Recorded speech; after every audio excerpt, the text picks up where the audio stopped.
我妈以5块5的彩礼将我嫁给村里的小混混后，新婚当夜我就怀上了。就在我准备去山上把孩子摔掉时，突然觉醒了做精女配的记忆。原来按照剧情，我这一摔就直接摔成了不孕不育。小混混彻底对我死心绝望。后来他跟我离婚，远走他乡。多年后竟成了全国首富。而我最后的结局就是去饭馆里当扫地大妈的时候，抬眼看到小混混在电视机里意气风发，比当年还多了一份儒雅与英俊的模样。接受不了这个打击，当场气绝身亡。此刻我抬起脸来，怔怔地看着混混老公。你怎么来了？你说我怎么来了？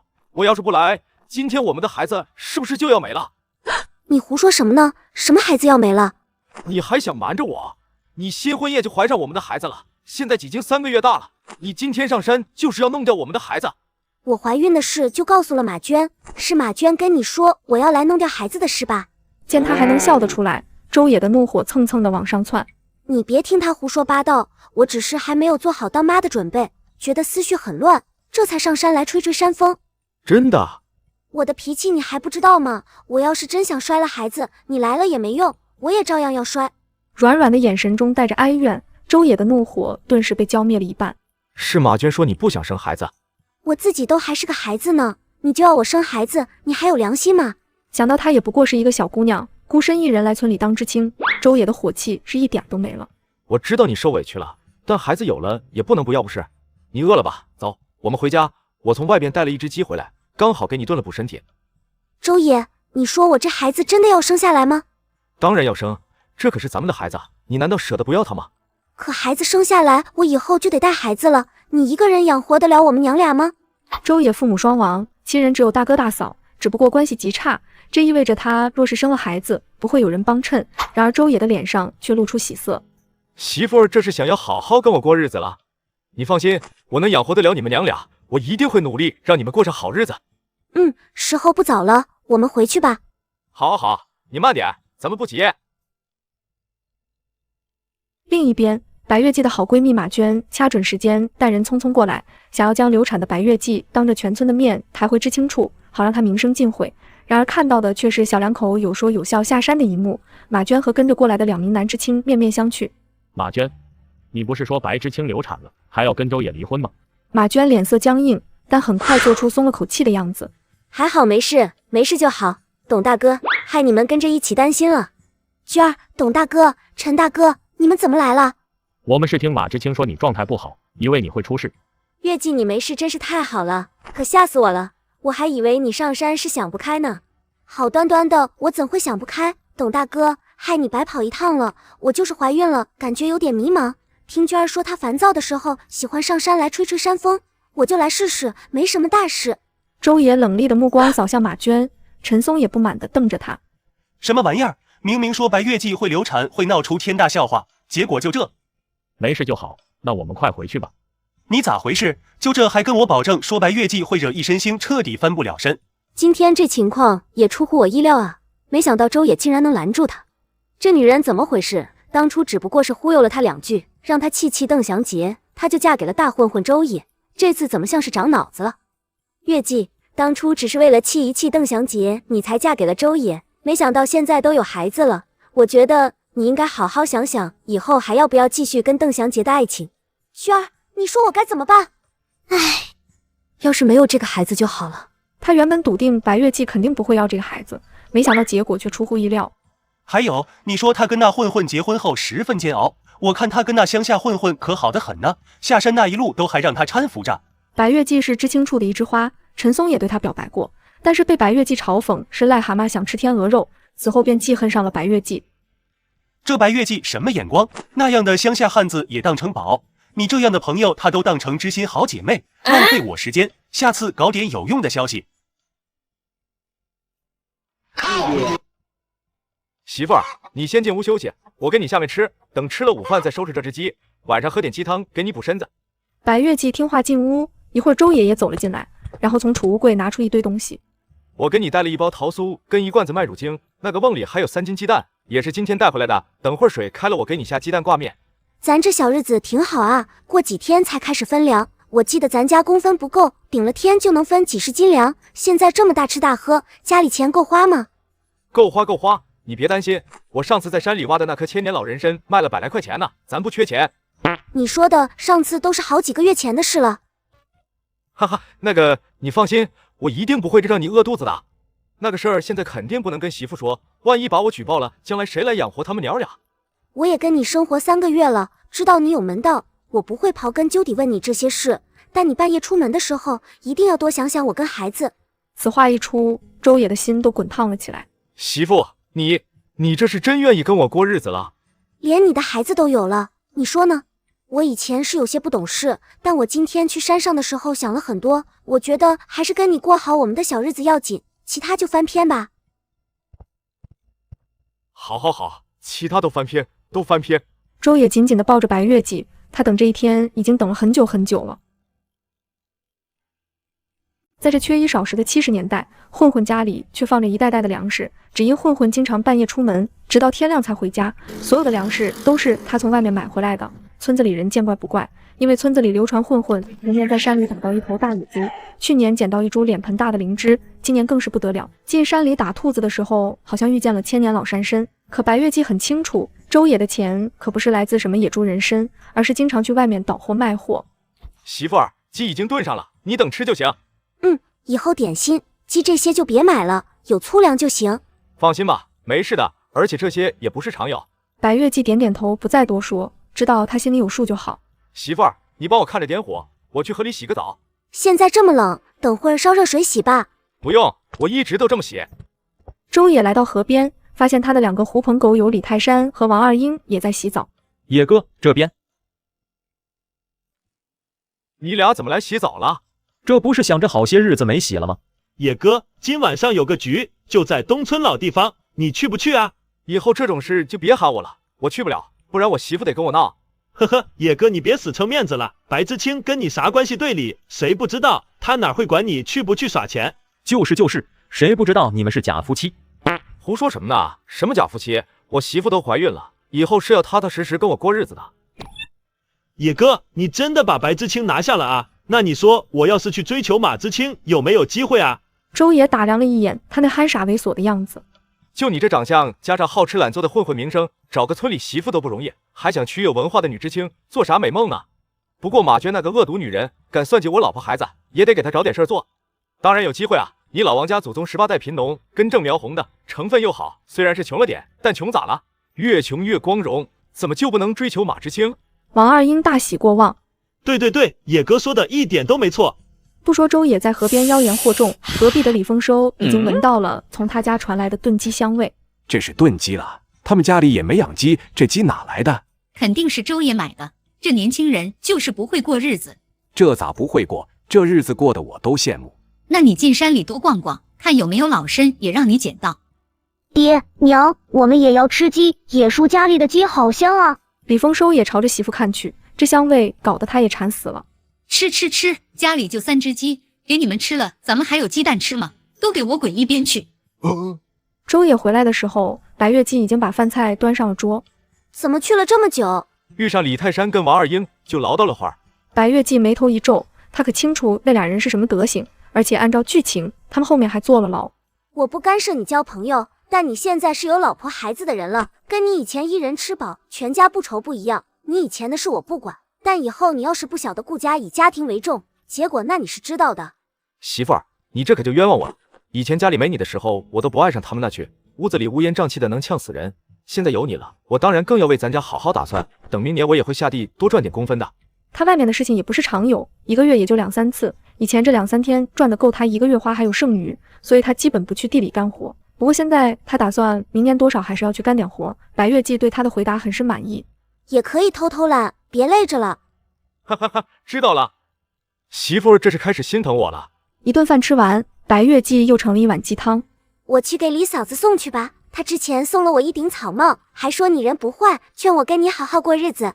当然可以，你看着办就行。白知青，你咋来了？嫂子，我拿碗鸡汤过来给满仓跟满库。不用，那2个皮猴子看到啥都想吃，你快拿回去跟周野一块吃。家里还有呢，我这些日子也想清楚了。嫂子你说的对，周野人不坏，我以后会跟他好好过。李大嫂子闻言大喜。真的啊？那可太好了，你听嫂子的没错，周爷也是个有本事的人。你看我家这房子，我们2口人盖的都不如他一个人盖的好。接下来也没什么活儿，我有空就来找嫂子聊聊，得跟你好好讨教一下怀孕的事儿。你这是有了？前天去医院检查出来的。嫂子，你快把鸡汤端进去，别让孩子们等了。李大嫂子不好意思的接过碗。你就是太客气了，怀孕这事我有经验，你问我就问对人了。行，有空了我来找嫂子唠叨。那我就先回去了。晚饭后，李丰收两口子坐床上闲聊。他俩不是假夫妻吗？咋还有孩子了？啥假夫妻？人家可是正正经经结婚的，你不是还被周爷请去吃过席？外边这不是都这么说吗？哪曾想竟然孩子都有了，这是想跟周爷好好过日子了。我看是，今天看着就跟以前很不一样，这肯定是有了孩子开始收心了。没想到还真让周爷娶了这么一个城里知青媳妇，这可真是好汉无好妻，懒汉娶花枝。哼，你啥意思？是说你是好汉，我不是好妻？不，我不是这个意思。你会一直对我这么好吗？当然，我会一辈子都这么对你。我周也跟你保证，要是做不到，我就天打雷劈。这其实只是表面上的好，男人若是想骗女人，这样的好随便就能演出来。真正能打动女人的好男人品质，你知道是什么样的吗？媳妇，你说说看，就算我现在不是，以后我也会努力做到。这第一要有责任心，顾家的男人不一定有责任心，可是有责任心的男人一定很顾家。第二，情绪稳定，不是说男人永远不能发脾气，而是这个男人永远不会乱发脾气。第三，要有胸怀。第四，人品要好。第五，有一个好心态。第六，要有自己的主见。最后一点，要懂得尊重，人与人之间的相处，尊重是前提。周也听得醋意大发，这说的难道就是邓祥杰？这伪君子在我媳妇面前还真他妈会装。白月姬一眼就看出了他的心思。你不用多想，我既然说以前的事情翻篇，那就是翻篇，我跟邓祥杰不可能了。再说，其实他这人当面一套背面一套的，还不如你光明磊落呢。真的吗？真的，得不到的就是最好的，所以我以前把他给美化了，如今想来，他真不是什么好东西。不过哪个姑娘年轻时候没瞎过眼呢？周也强压住自己的喜悦。媳妇儿，你说的这些好男人标准，我觉得非常有道理，我也觉得我很符合。哦，说说看。首先，我这人真的特别有责任心，你们娘俩只管放心，我绝不会让你们冻着饿着半分。我情绪稳定，胸怀宽广，而且人品还好。扶老奶奶过马路的事儿我经常干，尊重那就更不用说了。我特别尊重人，你说啥就是啥，我都照着你的意见来。所以综上所述，我这人就是为你量身定做的，你何该就要嫁给我的。王婆卖瓜，自卖自夸，没见过脸皮像你这么厚的。次日，夫妻俩打算去山上搂过冬的柴火。周也收拾着自家的板车，这可也是一件不小的财产，不是谁家都有的，像李大嫂子家就没有，只能靠人力。你之前一人吃饱全家不愁的，怎么还有板车？这是我从大哥家里搬来的，这车原先也是我找人给修的，其他东西我可以不跟他争，但这板车我可不留给他们。他们就任由你带走了？那不能够，我大嫂差点就闹起来，不过我大哥怕我发脾气，摁住了他。爸妈没有其他亲戚了吗？周也巴不得跟媳妇多说自家的事儿，当即知无不言。我爸是外地来的，当年的情况你也清楚有多么混乱，就不多说了。至于我妈，她是前村那边的，还有3个舅舅。不过我大舅跟二舅都不是啥好东西，只有我老舅打小就疼我。就盖这屋子的时候，我2个表哥干完农活后还摸黑从前村那边过来帮忙。我老舅家里也穷，但是那会儿我被净身分出来，他私底下还偷偷塞给了我5块钱。那等过年的时候，咱们拎点礼物去看看老舅。当真？媳妇儿，这要是答应了，你可不能反悔。过年去给长辈拜年是应该的。好，过年的时候咱们过去，慢慢走过去，不用2个小时就到了。吃过早饭后，两口子拉着板车出发，刚好碰到李丰收和李大嫂子出门。周也、白知青，你们这是要上山搂柴火去？是啊，再不去可就都得被搂光了，还得跑更远的地方。我们也要去，一起吧。于是两家便合到了一块，周也和李丰收走在了前面，李大嫂子和白月季跟在后面。看到你们这样，我真高兴，别管别人咋说，我就觉得周也不差，跟了他你只管把心放肚子里去。我如今也想开了，不能再追求不属于自己的东西，应该好好珍惜眼前人才是。你能这么想就对了。话说你这月份多大了？刚好3个月。都3个月大了，那倒是很安静，也没见你有什么反应。你要是不说，我都没看出来呢。当初嫂子有满仓满库的时候，反应很大吗？你是不知道那会我多不容易。当时我们还没分家，就我公婆那老2口，老儿子当作宝，我家丰收就是根草，拼心拼的没边了。我生完满仓，第2天就只给我一点糊糊吃，3天后还要我下地干活，说老李家不缺祖宗，生个孩子而已，哪个女人没生过，没那么娇贵。这么狠？可不是狠吗？后来生满库的时候也差不多，当时我反应大，那老太太说我矫情，怀个孩子吐得跟真的似的。你不知道我多冤枉，我是从怀一直吐到生啊，现在满库都4岁了，我也没怀上，就是生他们哥俩的时候伤着了根本。嫂子你可真不容易。当人家媳妇的都不容易，也不止我一人。丰收娶我的时候，就给了1块布料和1双鞋子。当我那妯娌进门的时候，老两口不但准备了新衣服和新屋子，我那姑子还买了热水壶和脸盆回来。怀孕更是直接成了祖宗，月子里又是鸡蛋又是白面馒头，我当时就受不了这委屈，所以才逼着丰收跟他们分了家。你说你也真是，不是要跟白知青传授点怀孕常识吗？怎么怀孕要注意的事儿一件没说，倒是跟白知青大吐起苦水来了？那咋了？我说的难道不是实话？我可告诉你，你那老爹老娘以后老了，要是打着要我伺候的主意，那他们可想都别想，我理都不会理。没有的事儿。哼，最好没有。还好我不用担心婆媳矛盾。周大哥和周大嫂今日也来搂柴火，周大嫂忍不住抱怨：这要是有拖车，哪用这么费事？2、3趟就都够烧到明年去了。那拖车我要留下，你还拦我？那拖车你要是不让他带走，信不信他直接跟你分房分财产？他啥样的人你还不知道吗？要不是他看在妈最后的时间咱们出了不少力，你真以为他能啥都不要就任咱赶出去？你爸你妈最后关头都是咱们送走的，他又没出啥力，凭什么分家产？那家产是怎么来的？还不是爸妈没钱看病，他去给人顶罪换回来的。这点老队长清楚，咱们村里人也清楚，所以见好就收吧。周大嫂不想再理他，走开去找不远处的张大嫂子唠嗑。你家老二跟他那个知青媳妇儿一块山上来搂柴火了，看那样，怕是要跟你家老二好好过了。这咋可能？啥时候的事啊？我们刚从山下过来，2个眼睛亲眼看到的，还能有假？我还想问你呢，他俩不是假夫妻吗？咋回事啊？难道真过上了？我觉着不能吧，白知青可是眼睛长在头顶上的，除了邓知青，你看谁被他放在眼里？那他们现在是咋回事？周大嫂想了想才开口：白知青指不定是又在打着刺激邓知青的主意，当初嫁给老二不就是这样吗？现在估摸也是这个意思。等我下山了，去好好打听一下，看到底咋回事。哪里用得着下山？你看看那是谁？张大嫂子顺着他指的方向看去，只见马娟和另一个女知青正走过来。真是瞌睡来了，送枕头。马知青可是个嘴巴漏风的主。两人拦住马娟，旁敲侧击，没2句就被马娟听出了来意。周大嫂你放心，月季都怀孕3个月了，以后肯定会跟周爷好好过的。这咋可能？你不会是耍我们玩的吧？月季亲口跟我说的，还能有假吗？他们2口子现在已经认认真真过起日子来了，以后大家可不要再说月季跟邓知青的事了，那都过去了。周大嫂和张大嫂对视一眼，满脸的难以置信。白知青可没少说周也是混混无赖，哪里能看得上他啊？这我就不知道了，我先忙去了，有空再跟2位嫂子唠叨。说完马娟便走开了，很快这件事便传遍了整个牛猛大队。这有什么奇怪的？以前是看不上，这结婚了被周爷扛上去，他还能不喜欢吗？周爷那混混可是有点本事的，下河洗澡的时候我见过。咋的？本钱雄厚？只能说男人看了会自卑，女人看了会尖叫。今天是村里分粮的日子，周也跟李丰收一起去拉粮，马娟则趁机过来找白月季。你咋来了？不分粮吗？我让人帮我领了，反正也没多少粮食。月季，你真想好了吗？不想再争取邓祥杰了？白月季看了他一眼，他既不愿意搭理马娟，也没打算报复他，因为这也是个女配，下场没好到哪儿去。你咋不说话？我只是在想，我现在已经嫁人怀孕了，你还来跟我说这些，是个什么意思呢？啊？你既然知道我要跟周爷好好过日子，那以后就别在我面前说那些有的没的，明白吗？马娟心里大喜，难道白月季真要跟周爷那坐过牢的混混过上了？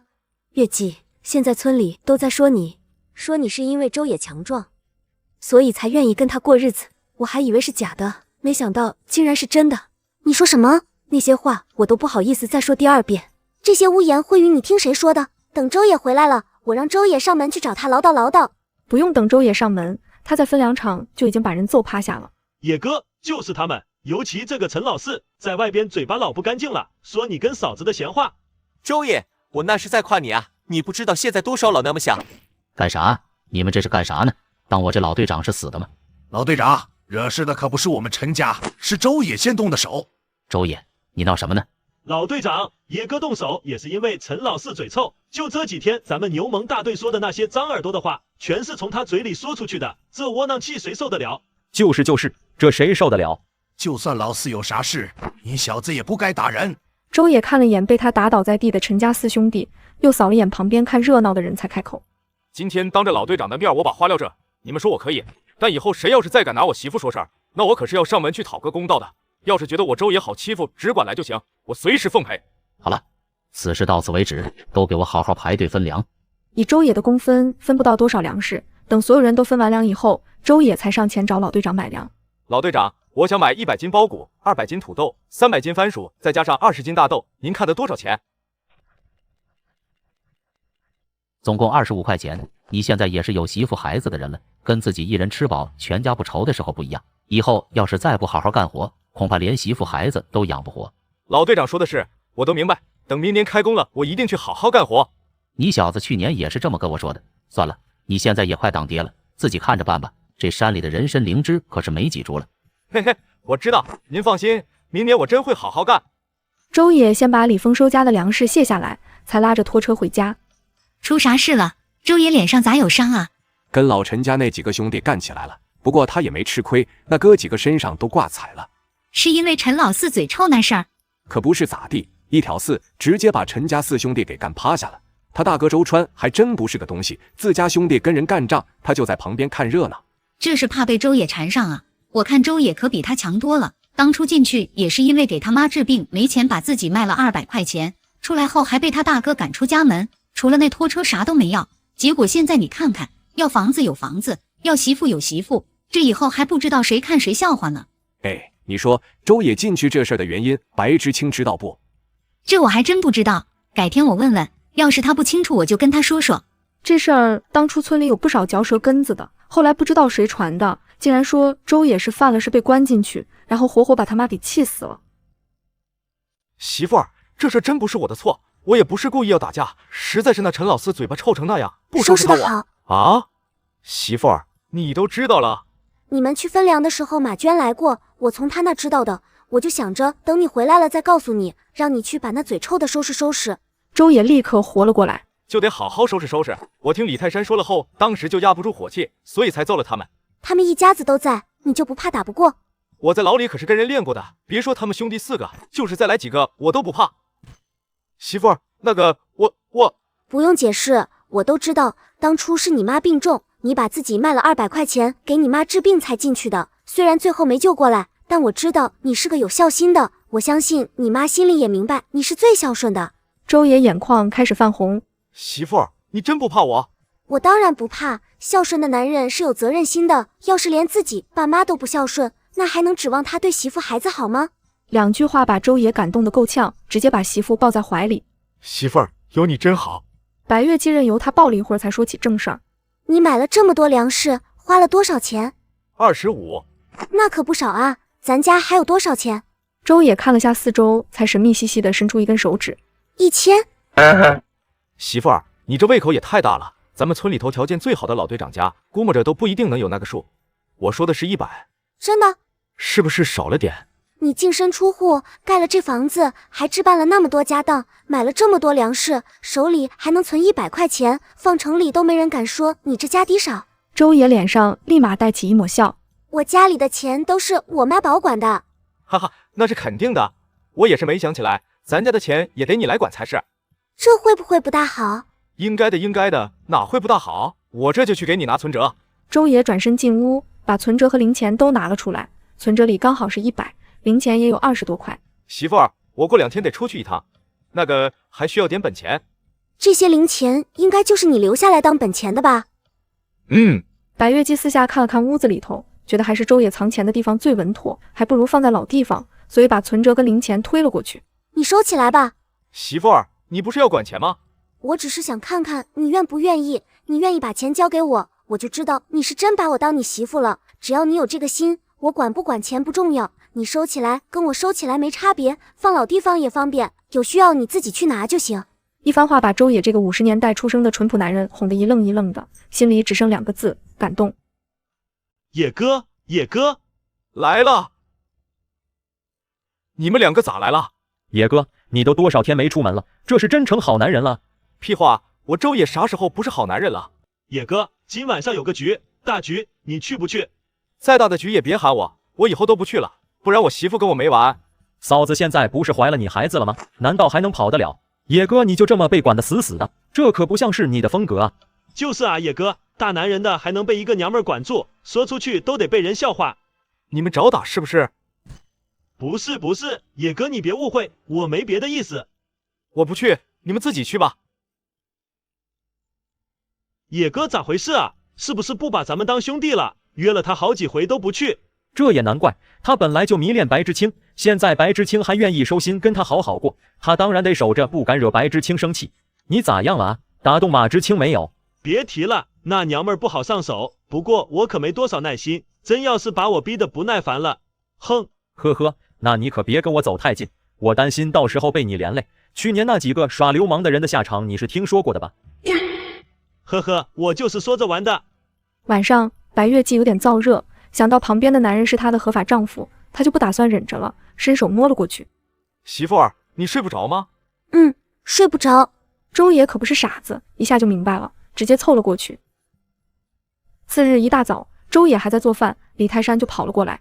好家伙，野哥你不去是对的，昨晚上差一点点我跟王二英就回不来了，实在是太凶险了。咋回事？都怪杨老贼那龟孙出老千，把大家伙的钱都赢了不少，不知道哪个发了狠就给举报了。我们耍到一半就发现有人包了过来，很多人都没跑掉。昨晚上陈老四也在，当场就被拿下了。那你们跑得挺快啊。我只不过是跑得快，王二英那小子临走前还把桌上的钱都扫了，我估摸着得有好几十块。野哥，他不是还欠了你钱吗？你管他要去，别便宜了这小子。几块钱周野本没打算要，但既然王二英发了笔横财，那自然得要回来。混蛋羔子李泰山，不就没给你分钱吗？至于去找周野告密吗？野哥，你说我请马知青去城里看电影咋样？行啊，你带他去呗。不知道月季喜不喜欢看电影，回家问问去。现在这么冷，去县城要3个多小时，就不去看什么电影了。而且我有别的计划，接下来你可是要忙了。周野看了眼桌上的书，媳妇儿，你这是要教我读书吗？被你看出来了啊！我这都一把年纪了，还读啥书呢？要读书，以后没事干的时候你就跟我学。我教你读书的时候，孩子也能学到东西。书上管这叫胎教，让孩子赢在起跑线上。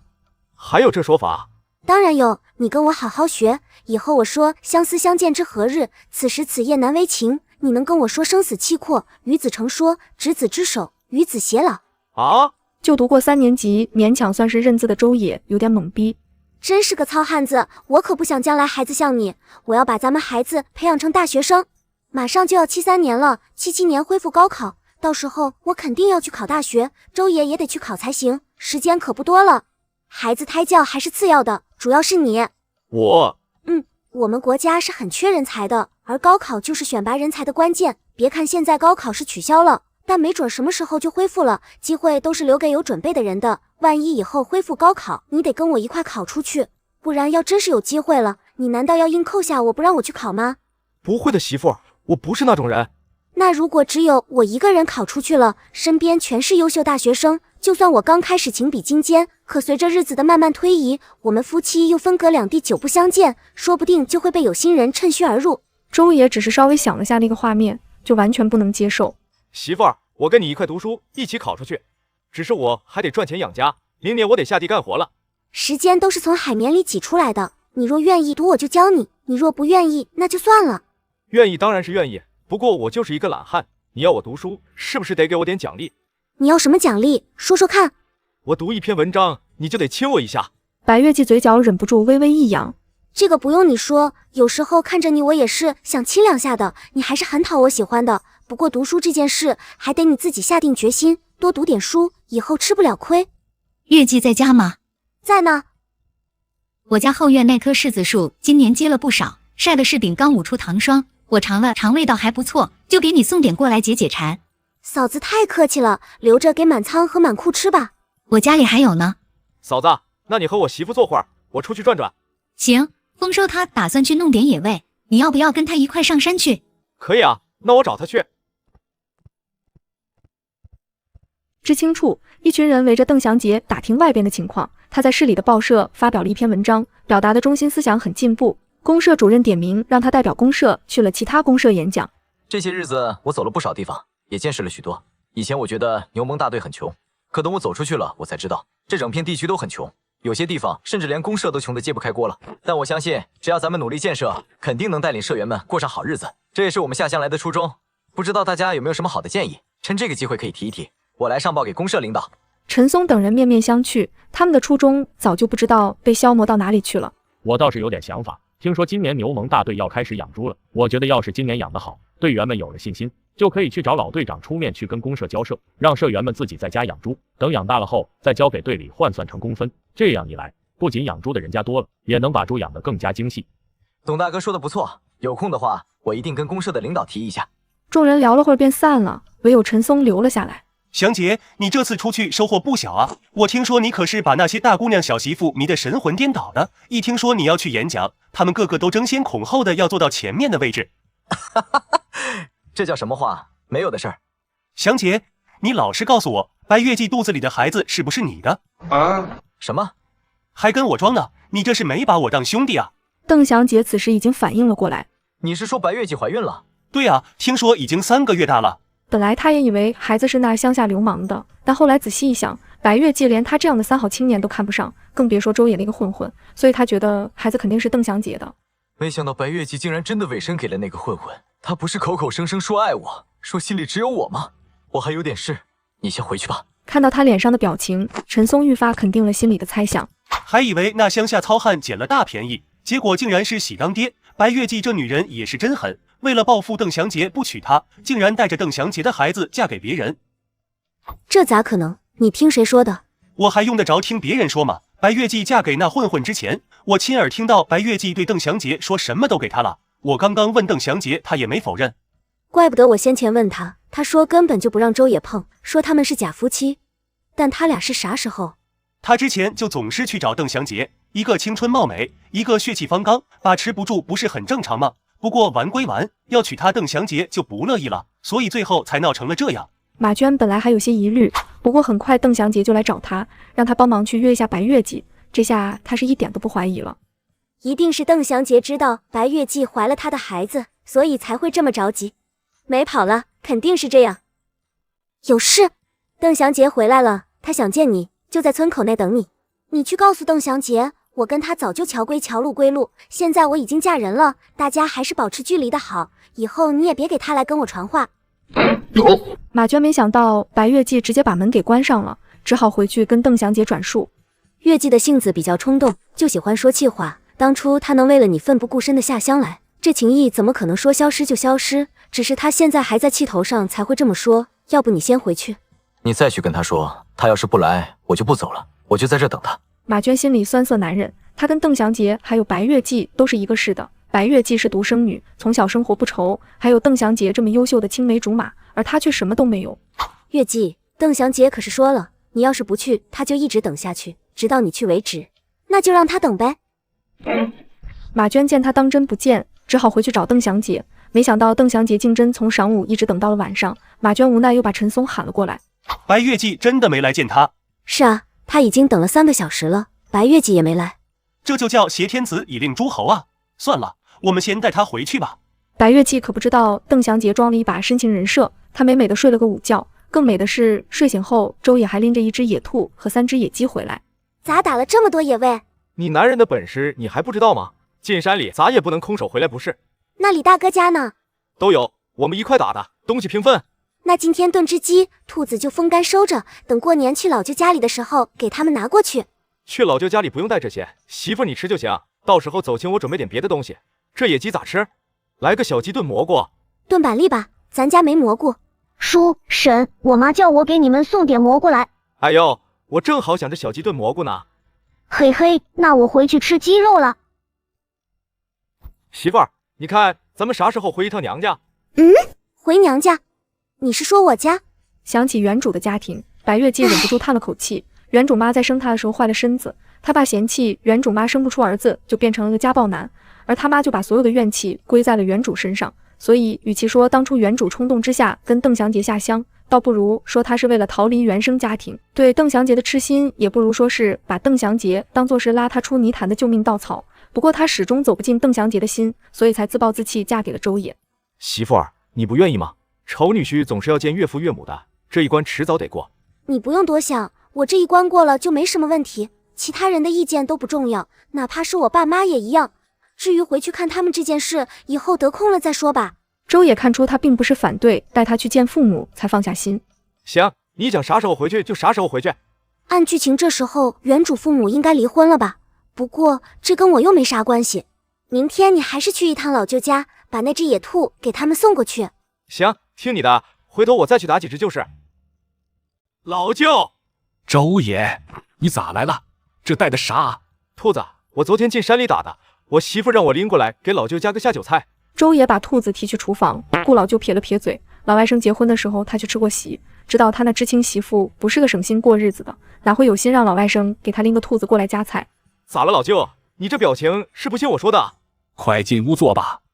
周野，村里有嫁到你们牛猛大队的姑娘，前些天回来，你老舅妈特意去跟人打听，人家说你的知青媳妇给你戴了绿帽子。老舅，你这听谁说的啊？我媳妇啥时候给我戴绿帽子了？哪个王八羔子在外边瞎传的？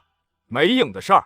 人家说她有喜欢的人了，就是那男的不喜欢她，她嫁给你是为了激怒那男的，这难道不是实话？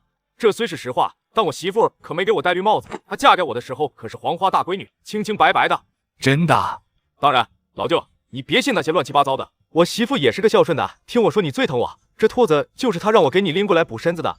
对了，老舅，我媳妇怀孕了，已经3个多月了。顾老舅的脸色立刻由阴转晴。真的？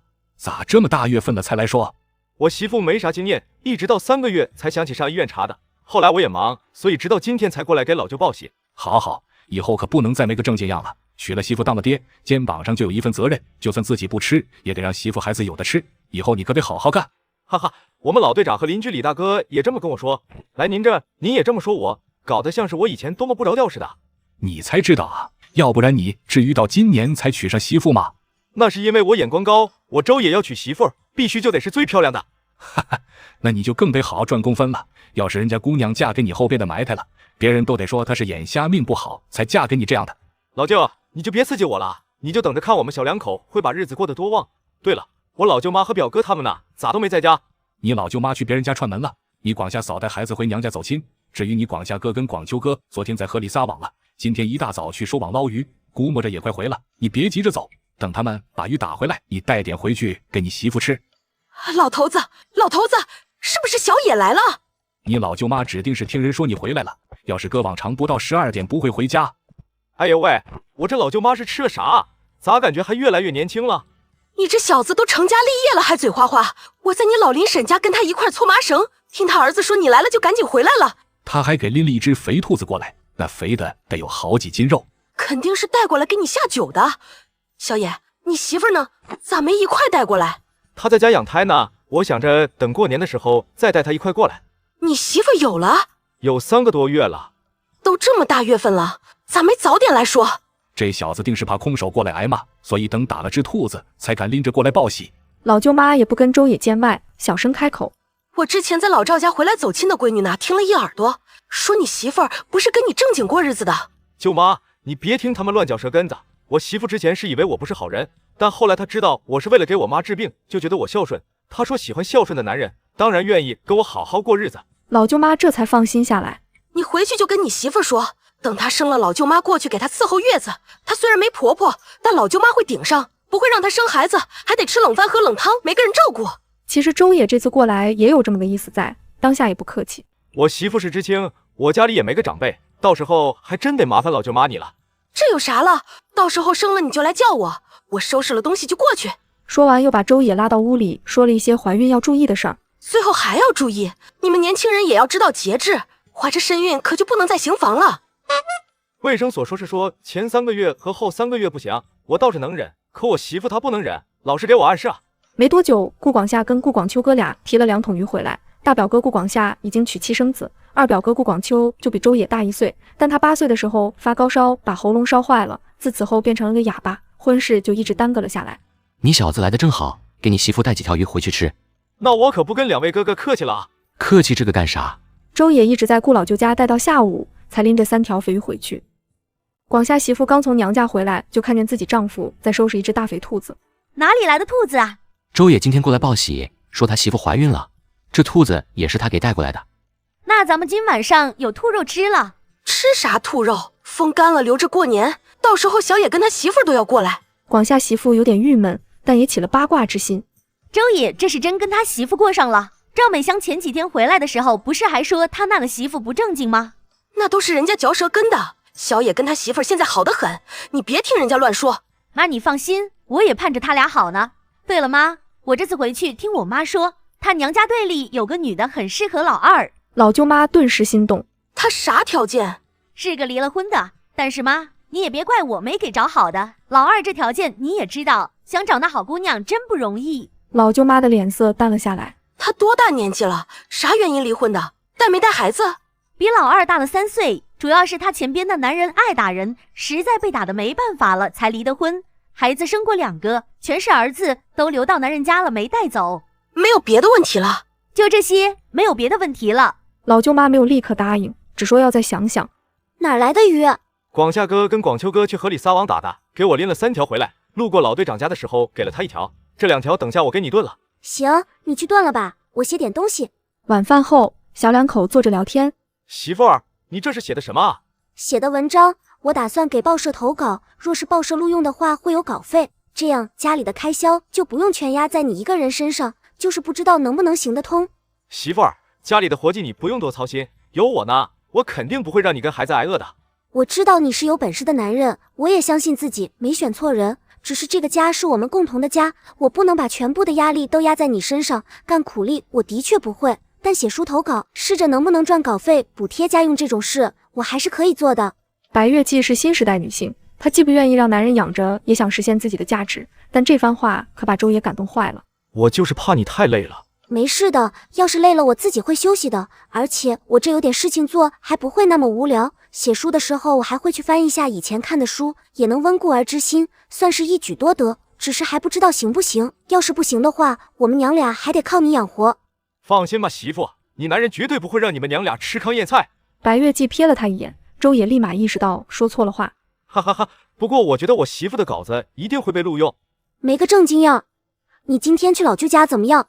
挺好的，老舅妈还说等你生了后她过来给你伺候月子。麻烦他老人家不大好吧？没事儿，以后我多拎些东西过去就行，你不用过意不去。白月季这才点头，他不想麻烦别人，但生孩子这事儿他是真没什么经验。我这次过去报喜，老舅他们是真高兴，就是广秋哥比我还大1岁，现在也没说上媳妇，老两口有点着急了。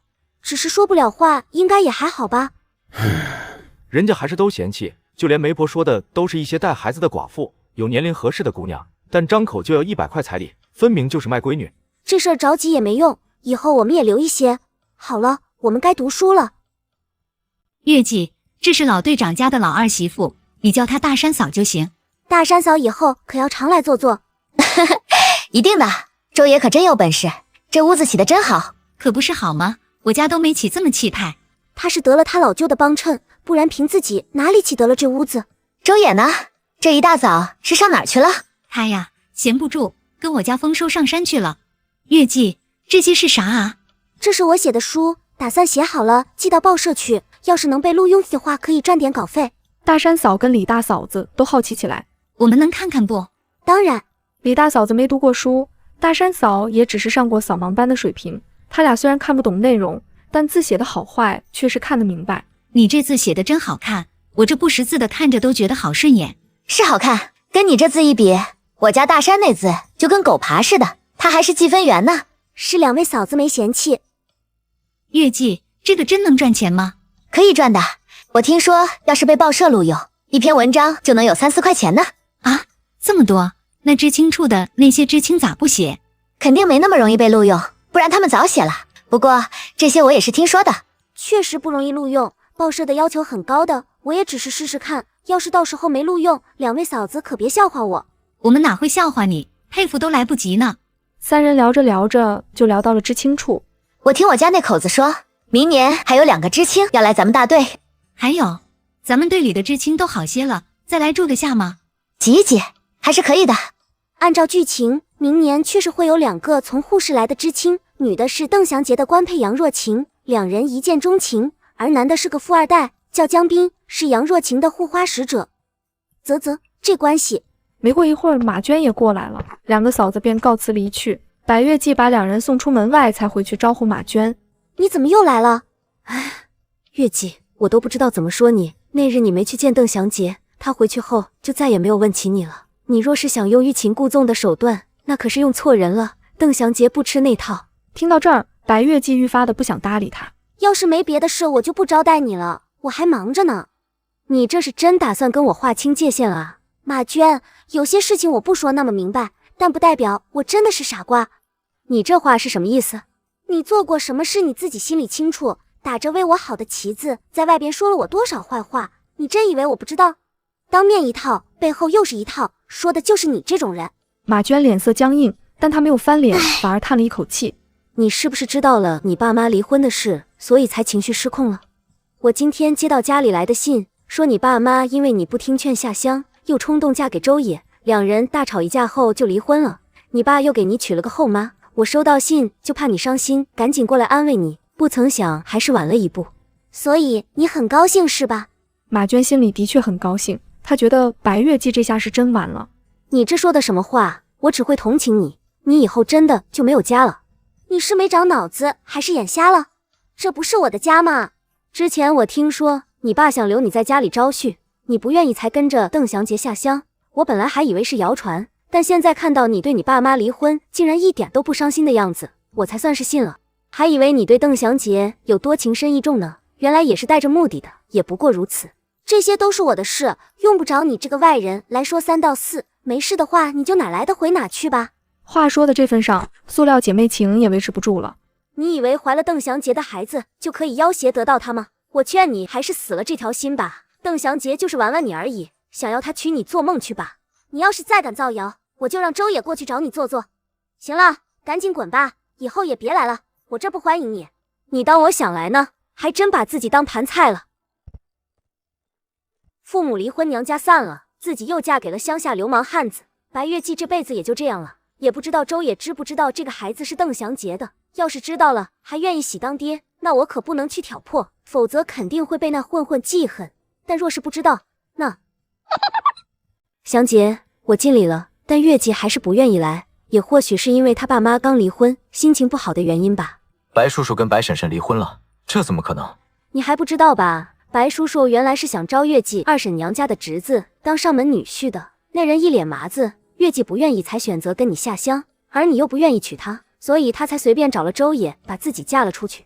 邓祥杰愣住了，他其实知道白家想招上门女婿，但他以为白月季对他一往情深，所以他才一直拖着想等白家妥协。但他没想到白月季只是为了不嫁给那麻子脸才会跟着他下乡，看着他一脸伤心的样子，马娟很是心疼。祥杰，你别这样，你这样我心里难受。邓祥杰抽出手，失魂落魄地往知青处走去。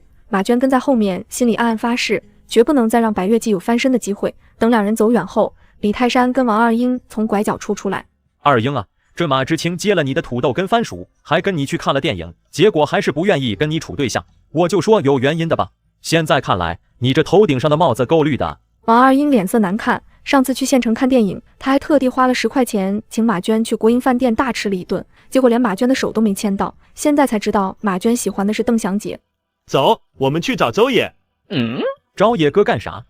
你方才没听到呢？邓祥杰可是让马娟去找白知青过来跟他私会。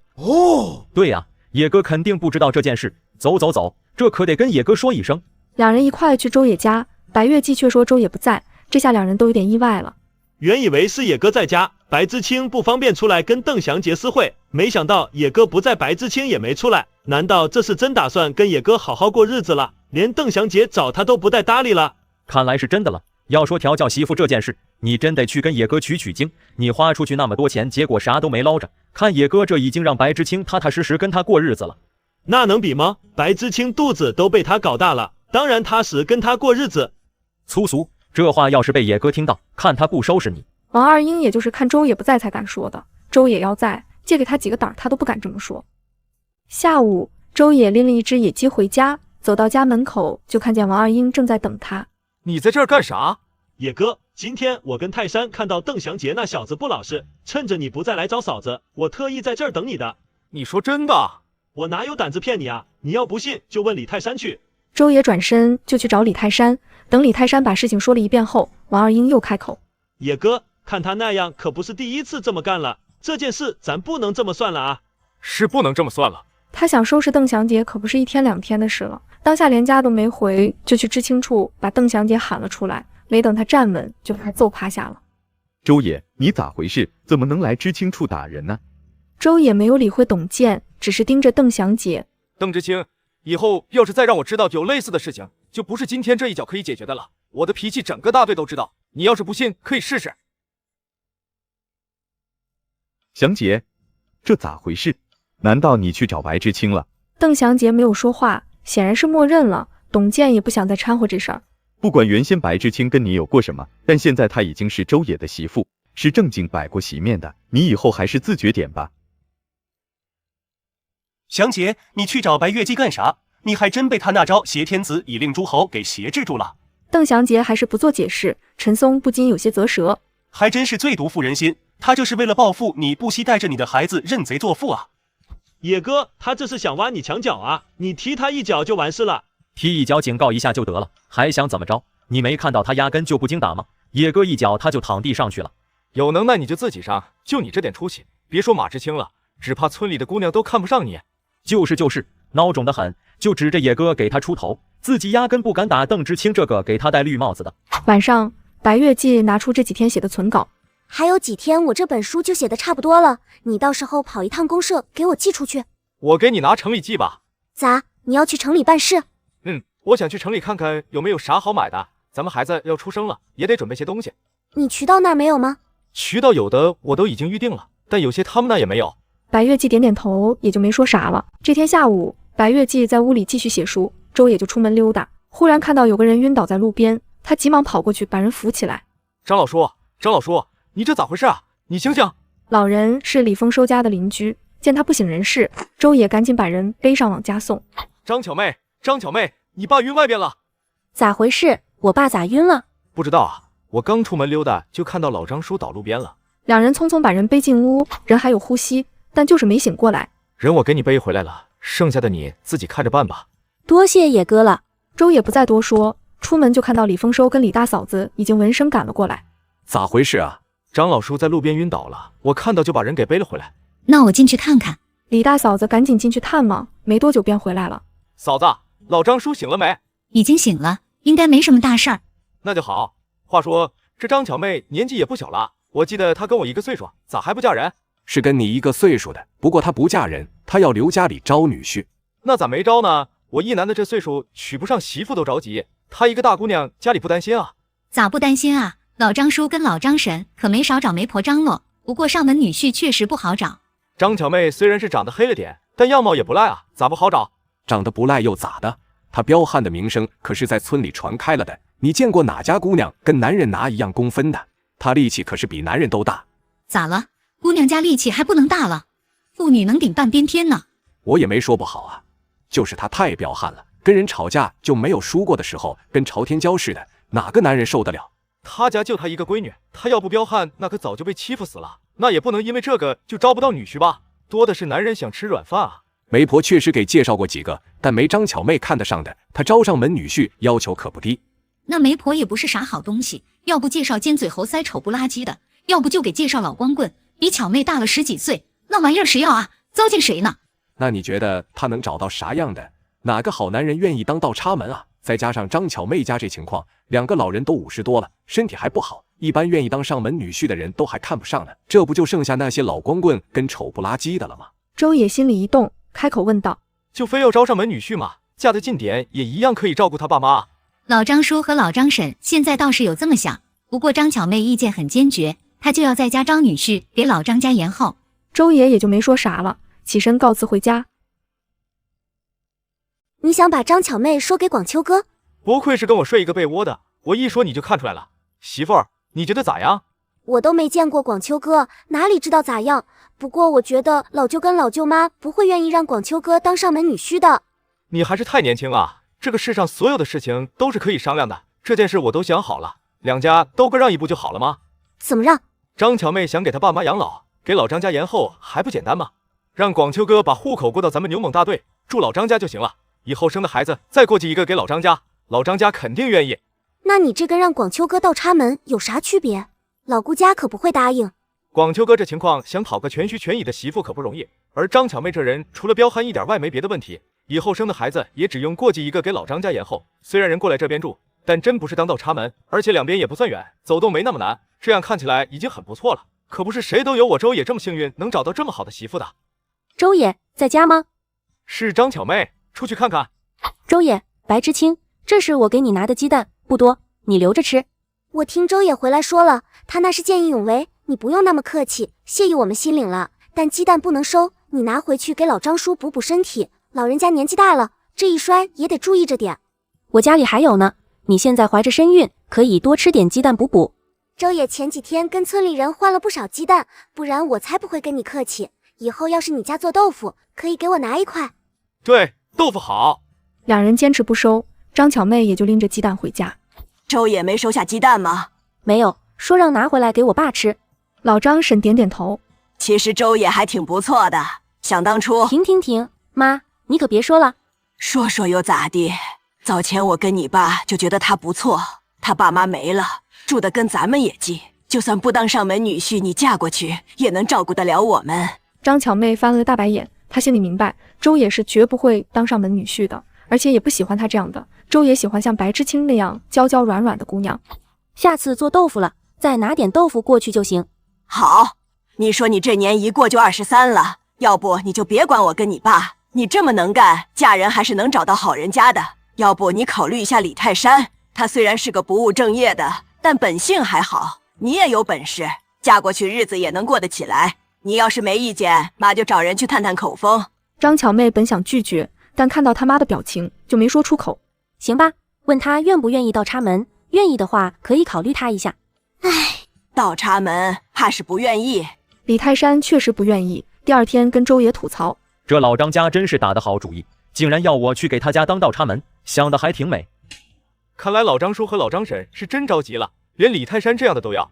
这也难怪，咱这样的人才相貌。他张巧妹看上我也正常，但我可看不上张巧妹，力气那么大还那么凶，一点没姑娘家该有的样子。还有他爸妈都得靠他养活，我要是上他家当倒插门，还不得给他当牛做马？我图啥？犯不着吗？连李泰山这样的都看不上老张家的情况，那广秋哥跟张巧妹或许真的有戏。野哥，你说你咋命那么好，能娶着嫂子那么个温柔漂亮的媳妇？同人不同命，有时候你就得认这个命，懂不？踏踏实实娶个媳妇，生娃才是要紧的。我明年可打算要下地了，王二英我不管，但你得跟我一块嫁。周野回家就跟白月季说了这事儿。老张叔两口子连李泰山都看得上，这要是见了我广秋哥，肯定满意。那要不你过去跟老舅老舅妈说说看，他们那边着急，没准已经说上亲事了，你别白忙活一场。今天冬至就不过去了，我明天早上再去。那明天周月老可得好好说啊。哈哈哈，必须的。次日周野到老舅家的时候，老舅妈正在骂广夏媳妇。老舅妈，我来了。小野来了，快进屋，快进屋。顾广夏夫妻俩总算松了口气，周野跟着老舅妈进屋，顾老舅正坐在炕上抽旱烟。老舅，你这旱烟味道也太呛人了，我媳妇要过来了，你可不能抽，她闻不了这味儿。顾老舅忍不住翻了白眼。有了媳妇，你老舅就不值钱了？那肯定不能，就是她怀孕了，要是闻到这烟味，我怕她反应大。老舅妈，我嫂子的孩子都那么大了，你咋还这么骂她呢？怎么着都得给她留点面子。说起这个，老舅妈就火大。那是她该骂，可气死我了。出啥事儿了？上次她回娘家，说他妈那边有个离过婚的姑娘可以介绍给广秋。我昨天去他们村里打听了一下，结果那女人是因为一直往婆家倒腾东西，家里2个孩子都快饿死了，被她男人发现了，打了个半死才离的婚。这样的女人他妈竟然想介绍给广秋，这不是没把广秋当人看吗？我广秋哥大好青年，就因为说不了话，这给介绍的不是寡妇就是离过婚的，至于这样吗？后山村还有个傻妞，他家人说，要是愿意出50块钱彩礼，倒是可以让那傻妞嫁过来给广秋当媳妇。那广秋哥能乐意吗？从昨天到现在就一直待在屋里没出来。老舅妈，我是把广秋哥当亲哥的，我这里有个人选，人家还是黄花大闺女，清清白白的好姑娘，你们要不要听一下？小野，你说啥？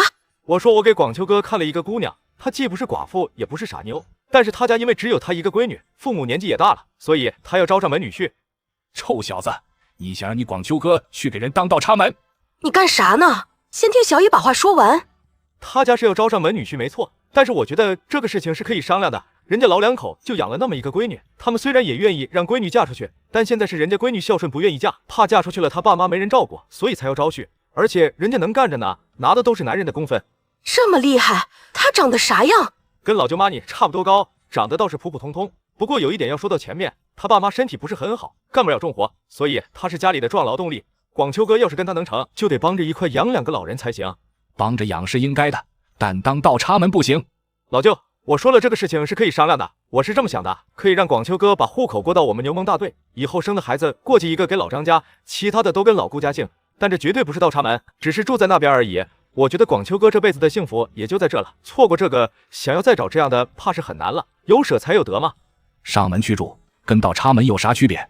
老舅妈却有些异动，这还是有区别的。是啊，人家倒插门生的孩子全都得跟媳妇姓，而广秋哥只需要过继一个老张家就行。而且广秋哥也不是吃软饭的男人，过去我们大队照样是家庭壮劳力，谁敢说他倒插门？那姑娘可是清清白白勤劳能干的大姑娘，这比起前边他们给广夏哥说的那些对象，不知道要好多少呢。我觉得世上没有那十全十美的事，总是要退1、2步的。老舅妈你说呢？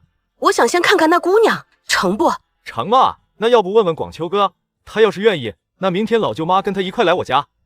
他在屋里，我去喊他。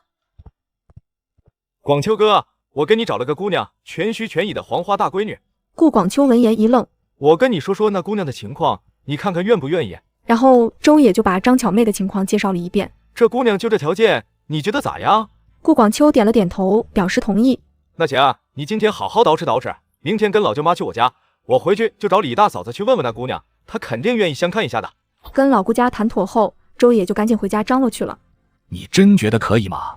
那可是好好的一个大姑娘，广秋这情况你还不清楚？你看她知道她大嫂没把她当人后，躲在屋里都不出来见人了，而且连娶寡妇都不怕，还怕上人家家里住着。可那是上门去啊。只是上门住，又不是倒插门。而且小野有句话说得很对，就得各退一步，不然人家好好的大姑娘凭啥嫁给广秋？不过说到底，也得明天看了那姑娘再说。周野头一次当媒人不敢怠慢，回村就直接过来找李大嫂子。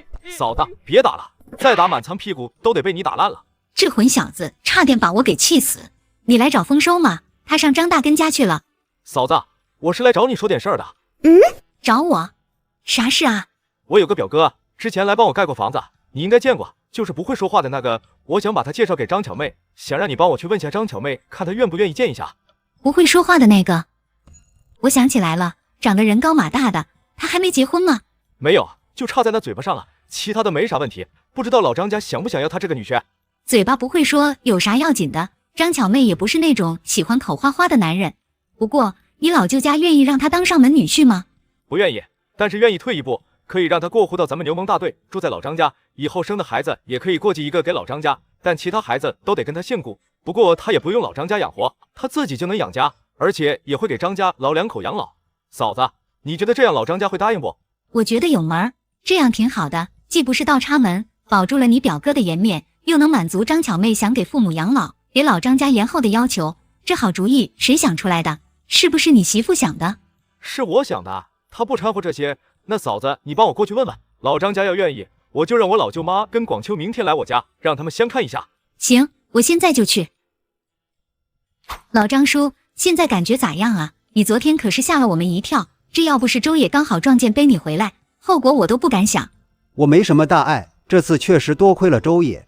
没事就好。那老张叔，你多休息，我跟巧妹出去说说话。说完，三人一块出去。李大嫂子开始问起张巧妹的婚事儿。还没个着落呢，你都不知道我多着急。老沈，巧妹，刚刚周野过来找我，他想帮他表哥签个媒，你们要不要听我说说？他表哥是哪个？他之前过来帮周野打地基，你当时也见过，一直没说话的那个。你说的是高高大大的那个？他还没结婚吗？他小时候发烧，把嗓子烧坏了，说不了话，所以就耽搁了。那他愿意上门？他愿意过户到咱们牛虻大队上门来住，但不是倒插门。等以后生了孩子，一个跟着巧妹姓，帮你们老张家延后，但剩下的得跟他姓顾。不过他会上工，肩负起养家糊口的责任，也会帮巧妹给老张叔跟老张婶养老。老张婶先是一愣，随后大为心动。张巧妹也没想到对方会提出这样的条件，但似乎也能满足她的要求。嫂子，你确定他愿意上门来住，有个孩子跟我姓，也会上工，帮我一起给我爸妈养老？对，他不会说话，这点你可以接受不？可以，我不在意会不会说话，不过我要先看看他的人。好好好，婶子，说句大实话，其实我也觉得说不了话没啥要紧的，关键是这男人要撑得起家啊。要是招的烂泥扶不上墙的上门女婿，那就只能靠巧妹一个人了，又要养你们老两口，又要养男人孩子，巧妹就算是头牛也得累死。我记得那天他挖的是东屋的地基，是不是那个人？对，就是他，那样子一看就是干活的好手。这要是过来给你当女婿，不仅你们老两口后半辈子有着落，巧妹也不用那么苦那么累了。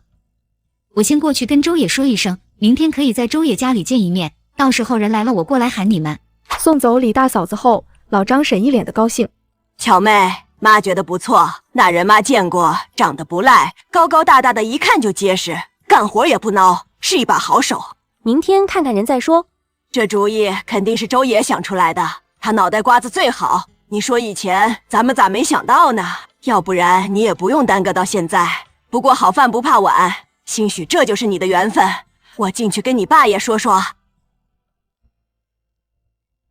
得了李大嫂子回复的周野心情很是不错，回屋便跟白月季分享：媳妇儿，8、9不离10，老舅家估计要办喜事了。那这婚事准备咋办？是在老舅家摆席，还是在老张家摆？两家条件都不富裕，不摆席也可以。次日一早，老舅妈就带着顾广秋过来了。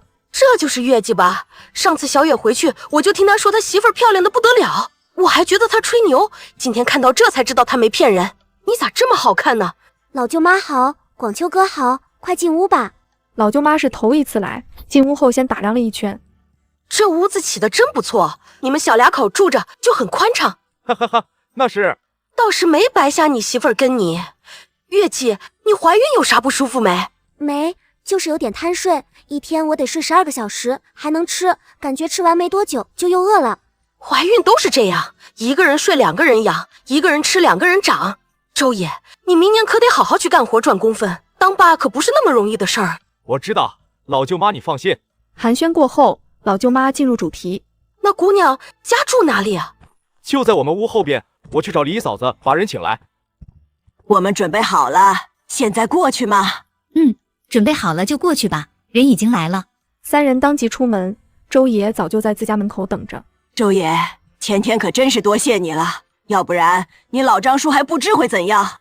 老沈这么客气干啥？谁见了都得把老张叔背回去啊！你可别给我送东西了，昨天送鸡蛋，今天咋又带东西了？鸡蛋你不收，我就跟巧妹做了些豆腐，豆腐养人，你媳妇怀孕吃这刚刚好。哎呦，豆腐可是好东西，那我可不跟婶子客气了啊。两人你一句我一句，说话间，周野就把人迎进了屋。来了，我是小野的老舅妈，这是我家老二顾广秋，大家快坐下说。我见过你家老二，先前周野起这屋子时，他跟他哥过来帮过忙。众人落座后，白月季给老舅妈介绍，这位就是老张婶，旁边的是李大嫂子，时常来家里跟我说一些怀孕要注意的事儿。那姑娘是老张婶的闺女张巧妹，能干得很，赚的都是男人的工分。那是很能干，不过咱们女人的体力天生比男人差，年轻的时候就算了，往后还这么干的话，容易落下一身毛病的。这也没办法，家里没个兄弟帮忙，都得靠他。有时候我也替他觉得累，说到底还是我跟他爸拖累他了。这有啥拖累的？养父母是应该的。我跟老姐妹你一见如故，要不咱们过去隔壁屋里坐坐？行，过去坐坐。我也去，我就喜欢听你们上了年纪的说话，长见识。很快屋里只剩下顾广秋和张巧妹，顾广秋涨红着脸，有些不知所措。我知道你的情况，我想你也听周野说过我的情况了吧？顾广秋点点头表示知道。我就跟你确认一件事，你愿意来我家住，以后有个孩子跟我姓，还能跟我一块给我父母养老送终，对吗？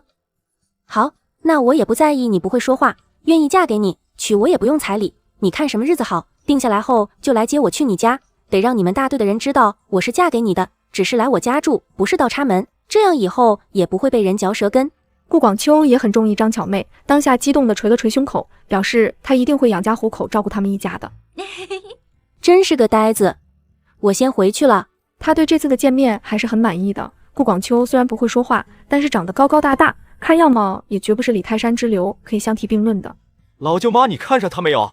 这姑娘看着就利落，跟我年轻时候很像，就是不知道这姑娘看没看上广秋。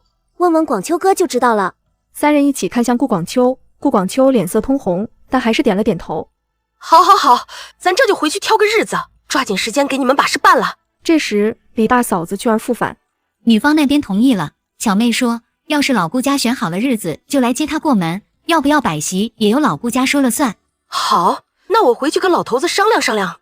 大妹子，这次可真是多谢你了，到时候一定要给你封个红包。不用，这都是周爷两头跑的，我就是传个话。送走李大嫂子后，老舅妈难掩喜色。小野啊，你这可是帮你老舅和老舅妈解了心头的一件大事啊。你别怪我把广秋哥拐来跟我家做邻居就好了。这怪啥？让广秋娶寡妇娶傻妞还会被人笑话。这姑娘我看准了，是个利落的，一点都不差。她也不耽搁，美滋滋的带顾广秋回家定日子。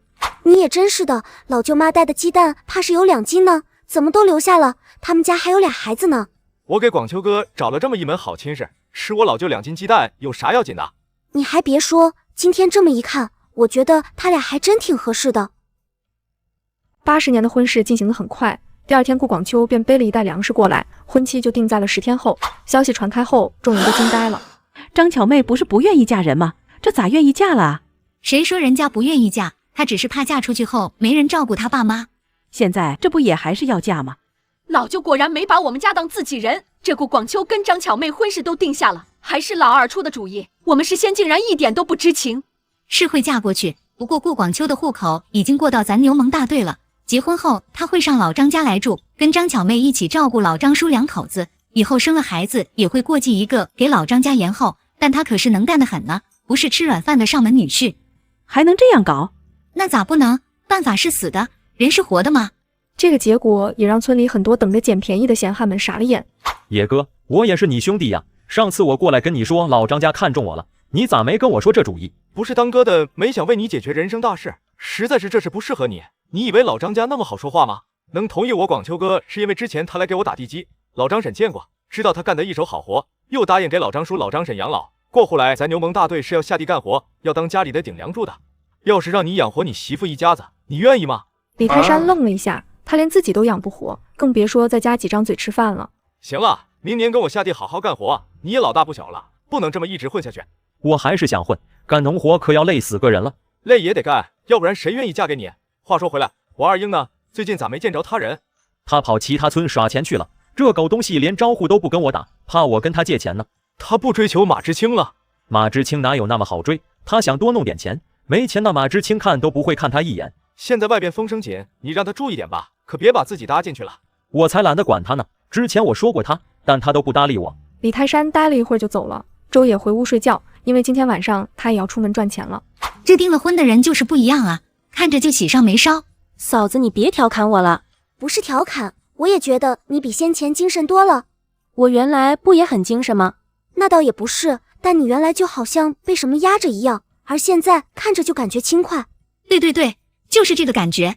张巧妹忍不住微笑，她之前害怕自己会妥协，随便挑个无赖男人上门，到时候她要养的不仅是父母，还有一个吃软饭的男人和未来的孩子。哪怕她自认为自己能干，这些重担也足以压得她喘不过气。但如今有了顾广秋，她只觉得未来可期。你这是给谁做的衣服？给我爸做的背心。去年老沈来我这做的时候，我看到他给老张叔做了背心呢。而且你知道这尺寸老张叔可穿不了，这得是壮汉子穿的背心。张巧妹低下头，知道你们还明知故问，真是不错。看看这贤惠的媳妇，这就给她做上衣服了。你们以后的日子一定不会差。你跟周野日子过得也好。那可是，你看她这气色，真是白白嫩嫩的。白月季这段日子确实被周爷养得白白胖胖的，抬头看看时候不早了，就起身告辞。嫂子，巧妹，我先回去了。那你路上慢点。晚上10点，周野挑着扁担出门，到交易地点后，货主把东西都摆了出来。这是牛肉吧？哪来的这么多？不会是病死的牛吧？那咋可能？就是老牛，所以给宰了。不要票，1斤8毛，你要多少？下次交易是啥时候？年后正月15。那得多来点，这半边我都要了。这么多，你出得了手吗？没问题。周也要了20来斤的牛肉，加上其他一些物资，满满的装了2筐才离开。他自己也有下架，等东西分出去后，已经是早上5点多了。媳妇儿，是我。白月季起身给他开门。进屋后，周也把东西都拿了出来。白月季一眼就看到了那2块牛肉。这是牛肉？真不愧是我媳妇，好眼力。怎么弄了这么多？还有奶糖，我又不是小孩子了。不多，也就10斤，买回来你吃就行。这奶糖奶味浓着呢，就当喝牛奶了。不过这次出去没赚什么钱，都换这些东西了。你先休息吧，我去做早饭，你吃了再睡。别，你上炕去吧，我来就行。等周也把饭煮上，回屋就看见白月季坐在炕上看着他。你咋啥都不让我干？不怕把我养成一个好吃懒做的性子？懒点怕啥？懒点是福气，有我养着呢。我周也的媳妇随便懒都不打紧。这话说的让白月季懒得都有点心安理得了。等吃完早饭，周也在屋里补觉，白月季就继续写书。次日，张巧妹母女俩要进城买东西，周也刚好也要进城帮白月季投稿。老婶这是要去置办啥啊？其实依我看啥都不用买，到时候都要带回老张家的，哪里用得着费那个钱？那可不行，巧妹是嫁到老顾家的，这嫁妆我当然就得准备。说话间，很快到了县城，几人约好回去的时间。周也先去邮局寄稿子，出来想着要买点布给白月季做身孕妇装。街上转了一圈后，他把目光放到一个大娘身上。大娘，你好啊！小伙子，喊我吗？你是谁呀？看着挺眼生的。我是在皮鞋厂上班的，厂子几百个工人呢，你没见过我那不正常吗？哈哈，那你喊我是有啥事吗？没啥事，就是看大娘你面善。我这半张脸都挡住了，还面善，这不是胡扯吗？大娘，明人不说暗话，我要买点布，你有没有？大娘立刻变得警惕。小伙子，你找错人了，咱可不知道你说的啥话。哦，看来是我找错人了。哎呦，等等等等，大侄子。谁是你大侄子？大娘，咱可别乱认亲戚。小伙子，我看你面善，就像是我大侄子，要不咱们一边聊聊去？两人来到一处角落后，大娘才开口：“小伙子，你想要布啊？”“对啊，不过我要便宜的布，贵的我可买不起。”“你可是工人，每个月都有工资，还能买不起布吗？”“工人也没啥了不起的，每个月就20几块钱，恨不得1分钱掰成2分花。大娘，你有布吗？”“你要多少？”“那得看你这什么价。”大娘四周打量了一下，1尺2毛5。啊，小伙子，你这是干啥？”“我买不起，别说我现在还有的穿，就算光着了也买不起这么贵的布。”“哪贵了？供销社1尺布要4、5毛呢，我这才2毛5，便宜了多少啊？我是看你面善才给你这个价的。再说嫌贵你可以讲讲价啊，咋一说就要走？”“大娘，我这人不会讲价，所以还是算了吧。”大娘拉着他不放，这大冷天好不容易逮到个客户。“那你说个价。”“8分。”“啊？你没开玩笑吧？8分钱1尺，这价钱你上哪都买不到。”“你卖的是咱们这的土制布吧？又不是供销社那种机织布。我说8分钱1尺，那就是市价。大娘你别坑我，我这人老实也认死理。你要是不乐意卖就算了。”8分钱真给不了，你要能拿1匹，我可以给你算便宜点儿。1匹多少钱？算你3块5，合计下来1尺布8分钱多一点。3块钱我要2匹。大娘迟疑了一会儿，才点头答应。行吧，你还说你不会讲价，这可是我卖过的最低的价了。跟我来吧。你买这么多布干啥？穿得完吗？买得多，便宜啊。这不是有钱多的没地方花吗？没多久，老张婶跟张巧妹也回来了。张巧妹挑着2条棉被，看着还挺厚实。老婶，你这是给嫂子置办嫁妆了？这2条大被子多少斤啊？1条8斤，1条4斤。这2条棉被给巧妹当嫁妆，多少还算能拿得出手？哈哈，这么2条大棉被，要是还拿不出手，那啥才能拿得出手？恐怕村里那些个没娶媳妇的男人都要悔青肠子了。老张婶要的就是这个效果。张巧妹也满脸带笑，才懒得管他们呢，我就是想让巧妹能风风光光的出嫁。村里有缝纫机的人家不多，周也就把布拿去老队长家，找他家二儿媳妇大山嫂。哟，按你说的，这剩下的布料都够给我儿子再做一件新衣服了。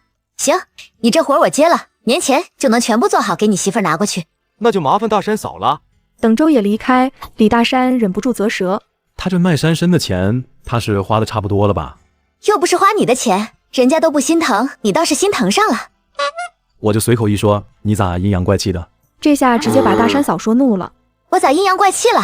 你看看人家媳妇怀孕，不但给炖鸡，还跑上山打猎，给扯布新衣服，啥都想到了。再看看你，我怀孕的时候番薯都吃得反胃了，你也没想给我打个兔子回来，更别说新衣服了。你这是干啥？咱家的钱可都攥在你手里，我倒是想给你割点肉回来，但你说啥？你说花钱去割肉，就跟割你肉差不多。大山嫂被说的有点理亏，但这时候不能怂。那你也没想着去给我打野味吃？你当年怀孕正是大雪天的时候，冷死个人了，在屋里待着不好吗？周野这败家行为很快在村里传开了。你那小叔子可真把他那知青媳妇当眼珠子了。听他隔壁的赵美香说，隔三差五就能闻到炖肉的香味，今儿个还跑城里去买了2匹布回来，全用来给他媳妇做衣服和小孩的尿布。真的？他还有钱买布？咋没有？整整买了2匹呢。也不知道他那老参到底卖了多少钱，买粮食就花了20多块，2匹土织布怎么也得6、7块，还有他之前吃吃喝喝的，这可全是钱。哎，你说你公公婆婆不会给他藏了什么钱吧？切，他们能有啥钱？要是有，哪还用得着老二卖身换钱给他们治病？这话说的倒是不错。哼，他们哪有一点过日子的样？你等着看吧，明年可没有山参灵芝捡了，到时候看他怎么养活那个娇滴滴的女知青。有钱就穿好吃好，等到没钱了，可别指望我家能接济他一下，想都不要想。说的是，别到时候来你这打秋风就好笑了。敢来我这要饭，看我不打断他的腿。周爷，过日子可得仔细着点，哪有这么糟的？你不知道现在村里都在等着你败光家底，看你养不起媳妇的笑话呢。老队长，您就放心好了，我明年会好好干活的。但是现在我媳妇怀着孩子，肯定得多补补。人家爱说就让人家说去，反正咱身正不怕影子斜。哼，你还身正不怕影子斜？现在外头风声紧，你自己多想想媳妇和孩子吧。周也是啥路数的人，老支书心里面清着呢。你怎么没把老队长请进来坐坐？老队长是特地过来提醒我的，说咱家这日子太招摇，不符合村里艰苦奋斗的精神，让我悠着点。百月季也有点无奈，在他看来，无论是炖点肉还是做身孕妇服，都是再正常不过的事情了，结果却让整个牛猛大队都轰动了。媳妇儿，咱不用管别人，咱们过自己的日子就行。不过这段时间你就别外出了，现在肯定会有人怀疑你的钱来路不当，想要抓你的把柄。听你的。我也得加把劲，要是我能拿到稿费，咱们家的钱花不完就有正当理由了。没事儿，媳妇你别担心，我会想法子的，你那个稿费拿不到也没关系。希望能拿到，要是能被选中，照出版社的市价，我那一本短文集怎么也能有10几20块钱左右的稿费，比人家1个月的工资也不差多少呢。周也有点惊讶，有这么多？当然，你以为我说分担家庭经济问题是说着玩的？没有，我媳妇的本事我还能不知道吗？其实这稿费多少都没啥要紧，最主要的还是你要注意休息，别累着了。累不着我，记住了，你这段时间可千万别外出。还真别说，这几天的确有人大半夜不睡觉来盯着周野。这个周野一定有问题，单单那颗老参哪能卖那么多钱过这样的日子？我倒要看看他搞什么鬼。很快到了顾广秋跟张巧妹结婚的日子，老张家里里外围满了人。哎呦，老婶儿，你们俩口子给我嫂子准备了这么多嫁妆啊？也没有多少，就2条棉被，给巧妹做了一身新衣服，也给广秋做了一身新衣服跟一双新鞋子。这嫁妆放在那个时代不可谓不丰厚，可是让大家伙都羡慕极了。顾老舅在家里也摆了2桌席面，等一切办完后，顾老舅就给2个儿子分了家，分到顾广秋手里的有30多块钱和一些粮食。顾广夏是没意见，可他媳妇却有点不乐意。你这是啥意思？广秋好不容易娶媳妇，你板着脸给谁看呢？这对咱们不公平，以后咱们是要给爹娘养老的，老二却是要给人家父母养老，凭啥分家就分一样多的钱？广秋以后每年都会送粮食回来，而且啥叫分家分一样多？广秋就分了粮食跟钱，咱家这院子可没分，以后这不都是咱的？那哑巴都去给人家当上门女婿了，不往家拿东西就算了，凭啥还分钱跟粮食给他？我不管，反正我觉得不公平。广秋在家里的时候拿的是满工分，这几年咱们可没少占他便宜，现在分家你还不让他分钱分粮，你别做得太过分了。广夏媳妇不敢再说，但还是很不服气。次日，顾广夏赶着驴车拉着小两口来老张家，有见不得好的人顿时吆喝起来。大家快看啊，哑巴女婿上门来了！张麻子，你说啥？想讨打是不是？不知道这是周野他哥吗？周野咋地了？他管天管地，还能管我说话不成？他蹲了周野好几宿，什么都没发现，正一肚子气呢。行，你等着。李泰山转身就去找周野，把张麻子干的事跟他说了。刚说完，顾广夏就过来了。广夏哥，你来了，快进屋里坐坐。不用了，驴车我还得赶紧回去还给人家，一会儿就得走。小野，广秋过来这边住，少不了会有些闲言碎语，你平时可得关照着点啊。放心吧，广夏哥，张麻子乱嚷嚷我已经知道了，等会儿就找他算账去。下午我让老张家弄点酒菜，我带几个人过去给广秋哥认识一下。你回去也告诉老舅跟老舅妈，让他们只管放心。行，那就交给你了。顾广夏知道他的脾气，当下也不多说就回去了。周野带着李泰山就去找张麻子麻烦。周野带着李泰山和王二英在村里转了一圈，也没找到张麻子。野哥，这小子肯定是知道你要教训他，所以躲起来了。野哥，咱们也得小心点。张麻子的那个大哥张大根打架可也是厉害的很呢。张大根算个屁，野哥岂会怕他？倒也没必要跟他硬碰。李丰收跟张大根关系不错，我下午去老张家喝酒，到时候让李丰收把他喊来，一起喝一杯。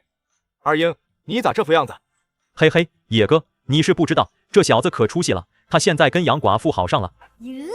我这不是馋女人馋得慌吗？那马志清呢？你这就放弃了？王二英一脸的咬牙切齿。那女人哪有那么好上手？上次带她去县城，花了好些钱才愿意让我摸一下手。野哥，你给二英支招呗，这么下去可不是办法。我哪有什么办法？马志清就喜欢邓祥杰，要实在不行就只能放弃了。我要去我大哥家一趟，先不跟你们说了，下午在老张家喝酒，记得来啊。周川说到底也是他跟顾广秋的大哥，周也觉得还是要给他大哥一点面子。我不去，老舅也没把我当自己人，广秋结婚那么大的事儿也没来跟我说一声，你们自己喝吧。周也懒得多说，转身就离开了。你不去是对的，那点马尿有啥好喝的？不然真要让人觉得咱家跟他们走得多近似的，到时候他们吃不上饭了，还不得找上门来？别以为我不知道他那点心思。我老舅那么穷，我咋可能去跟他们走动？你其他两个舅也一样，你家这边就没啥处得上力的亲戚，关键时刻还得靠我家。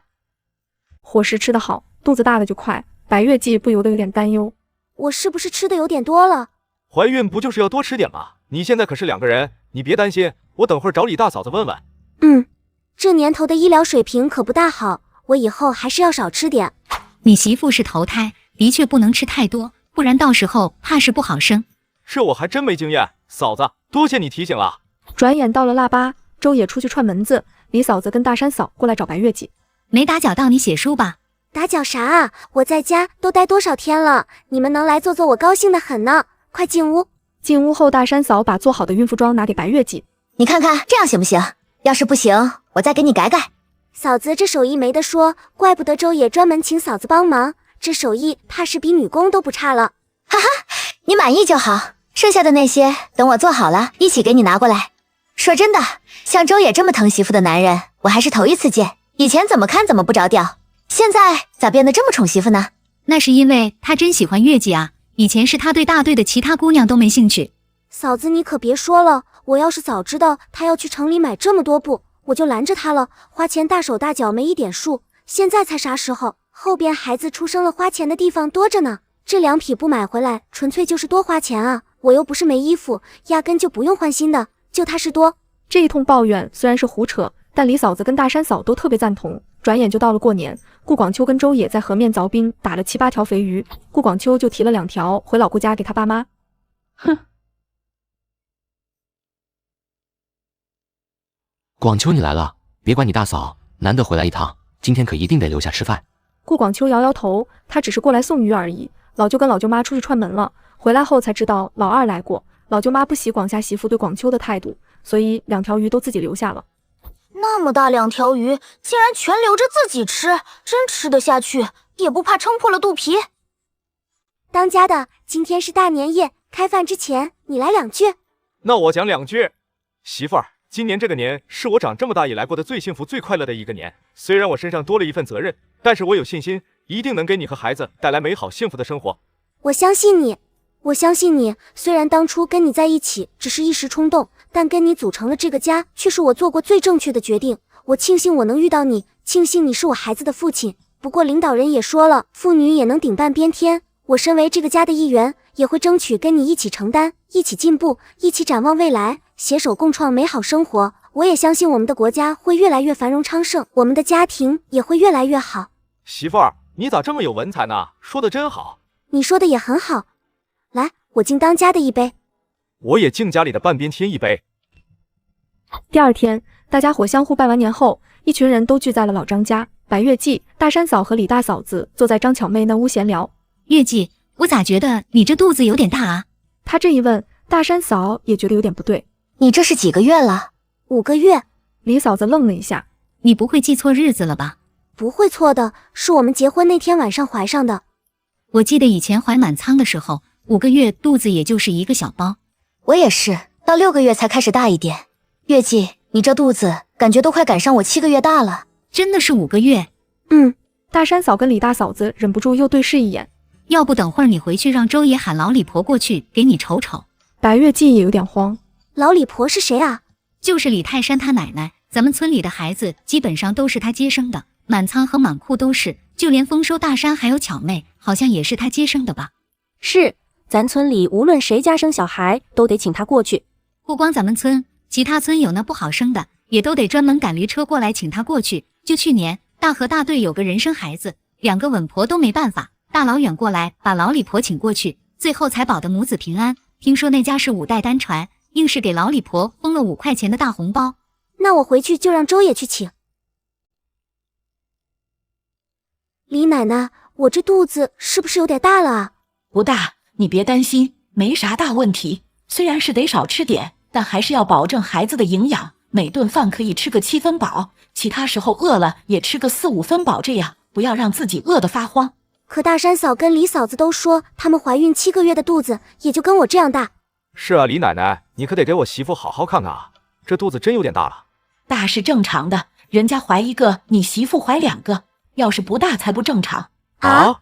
一对新手爸妈都呆住了。我这是双胞胎。行啦，没别的事，我就先回去了。你们这小年轻就是没经验，不过倒也不怪，咱们牛虻大队就没生过双胞胎，你是个有福气的。周爷，你送李奶奶回去。啊？好，奶奶，我送您。你媳妇是双胞胎，到时候得去城里的医院生才更稳妥。那李奶奶，你可得一块去。到时候你去喊我。到了初5，周爷喊顾广秋和张巧妹去老顾家拜年。怪不得月季肚子那么大，原来是双胞胎啊！咱们牛虻大队可没人生过双胞胎呢。是还没有过双胞胎，所以今年就不让他去老舅家拜年了。老舅和老舅妈今天都在家，看到只有3人，老舅忍不住开口：“不是说要带你媳妇过来吗？咋没带过来？”小野媳妇还怀着孕呢，这么远的路，天寒地冻的来什么？等明年再来拜年不行吗？老舅本来也是想带她来的，不过初1那天请了我们村的李奶奶过去给她看肚子，才知道她怀的是双胞胎，肚子有点大，所以就只能让她在家里了。老舅跟老舅妈顿时一脸惊喜。双胞胎？真的？就是肚子比一般人那个月份都大，所以我们就挺担心的，才请了李奶奶去看，结果才知道是怀着双胞胎。等明年了，我带她跟孩子们一块过来给老舅和老舅妈拜年。好，就让你媳妇在家里好好歇着，这天气哪儿也别出去。走吧，进屋聊。广夏媳妇就在屋里，听到周野他们进来也不出屋，只是打发2个孩子出来要红包，得了4个红包，不过4毛钱，也全被他收了起来。2个孩子嚎啕大哭。我们要买鞭炮，要买鞭炮！广夏媳妇大声呵斥，孩子们越发的哭闹。顾广夏终于忍无可忍：“大过年的，你这是干啥？不就是几毛钱吗？给他们去买鞭炮又能咋地？你就非得让孩子们哭？你不知道今天啥日子吗？”今天啥日子？有大官来咱家还是怎么着？他声音一点都没有压，另一边屋子的人听得清清楚楚。表嫂以前虽然势利些，但这些年来倒也没闹得太难看，今儿这是咋了？周也不知道是分家时候惹的事儿，但顾广秋跟张巧妹心里却有所猜测。老舅妈直接冲出门去，就站他门口开始破口大骂：“你个坏了心的行货！我没教训你，还真想上天了不成？我老顾家是哪里对不住你了？平日里没对你说过重话吧？你怀孕的时候，我杀鸡给你炖好了，端到你床边，活儿不想干就让你歇着，哪家儿媳妇有这样的待遇？我告诉你，你要是在老顾家待不下去，那就滚回你娘家去！别以为老顾家多稀罕你，当初我也是瞎了眼才给广夏娶你这么个脚家精。”老舅妈，咱回屋，我这还准备跟你学点手艺呢，你可得多教我做2个好菜，回去哄我媳妇。小野，你别拦着我！老舅妈还想骂人，但广夏媳妇已经背了个包裹哭着跑出去了，顾广夏也懒得去追。广夏，我告诉你，你要是敢去接她回来，咱们就断绝关系。妈，你说这种话干啥呢？广夏哥，我嫂子这咋闹成这样了？他就是觉得广秋以后住老张家，不能孝顺爸妈，所以就不能分钱分粮。大哥，广秋是住在我家，不过你放心，以后爸妈养老的事情，咱们都照着分家那天定的来。每年粮食下来，我们都会把那份第一时间给爸妈送过来。爸妈要是有头疼脑热需要花钱的，我们家也会均摊。不过说下来，我们的确也占了大房便宜，日常照顾爸妈的事情要落到大哥和大嫂身上。但以后爸妈老了，我跟广秋也会轮流回来照顾，这点请大哥放心。哼，我个老头子可还没老到那份上呢，那行货照顾我们啥了？周爷也不好多说啥，这是家务事，他毕竟只是外甥。张麻子在周野家门口蹲了大半个月都没啥收获，一直到正月14这天，终于熬不住感冒了。这狼崽子这么久都没动静，再蹲下去还不知道要多久，还是先养一养身体再说，别弄得我自己先垮掉了。然而他却不知道，就差了临门一脚，他就能蹲到周野。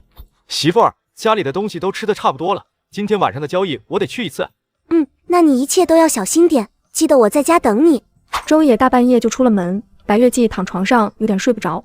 已经这么长时间了，我写的那本书报社应该收到了吧？不知道能不能被看上。现在我肚子里可是有2个孩子，总不能把担子都压到周野身上，写稿子可是我唯一的出路了。其实早在5天前，报社就已经收到了投稿，而且被编辑送到了主编手里。写得好啊，这位季白老先生一定是位学富五车、满腹才华之人。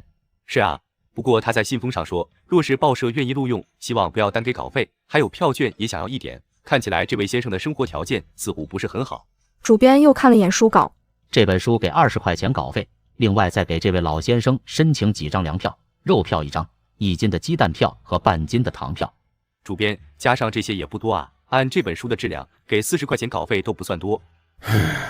那也没办法，你也知道咱们报社压根没多少款批下来，这已经是我能申请得到最大的稿酬。你给他回信告诉他，若是后边继续写这种质量的书来投稿，稿费照旧，想要什么也可以在信上提，咱们尽量满足他的需求。年轻编辑虽然极有正义心，但也知道主编的难处，所以没多说就出去写回信了。媳妇儿，你猜我今儿赚了多大一笔？他一边说一边往外拿东西。赚了多少？我今天倒腾了2趟，赚了足足70多块钱。知道你爱吃水果，所以特地留了一袋苹果，好像是叫什么国光的。累坏了吧？不累，高兴着呢。吃完早饭后，周野要补觉，白月季因为怀孕也比较困，小2口一觉睡到中午。白月季继续写书，周野也拿了一本书在看。这段时间他进步神速，把大部分字都学会了。知青处那边还有其他书，等你把这些看完了，我再去给你借回来看。不用，到时候我去找董健借就行，他肯定有。我看他有事没事的手里都拿着一本书。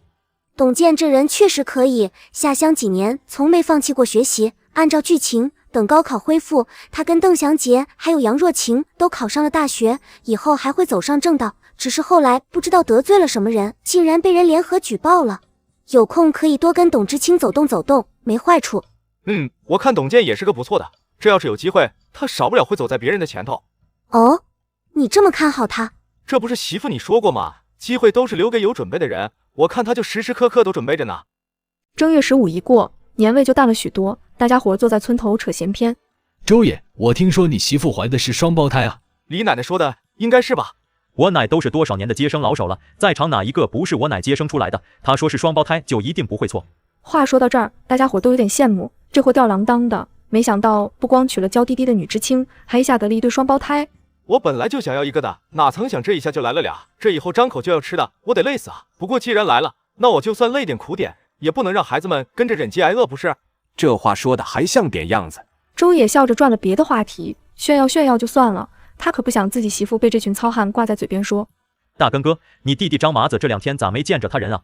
他病了，这2天都在炕上躺着呢。咋了？你找他有事啊？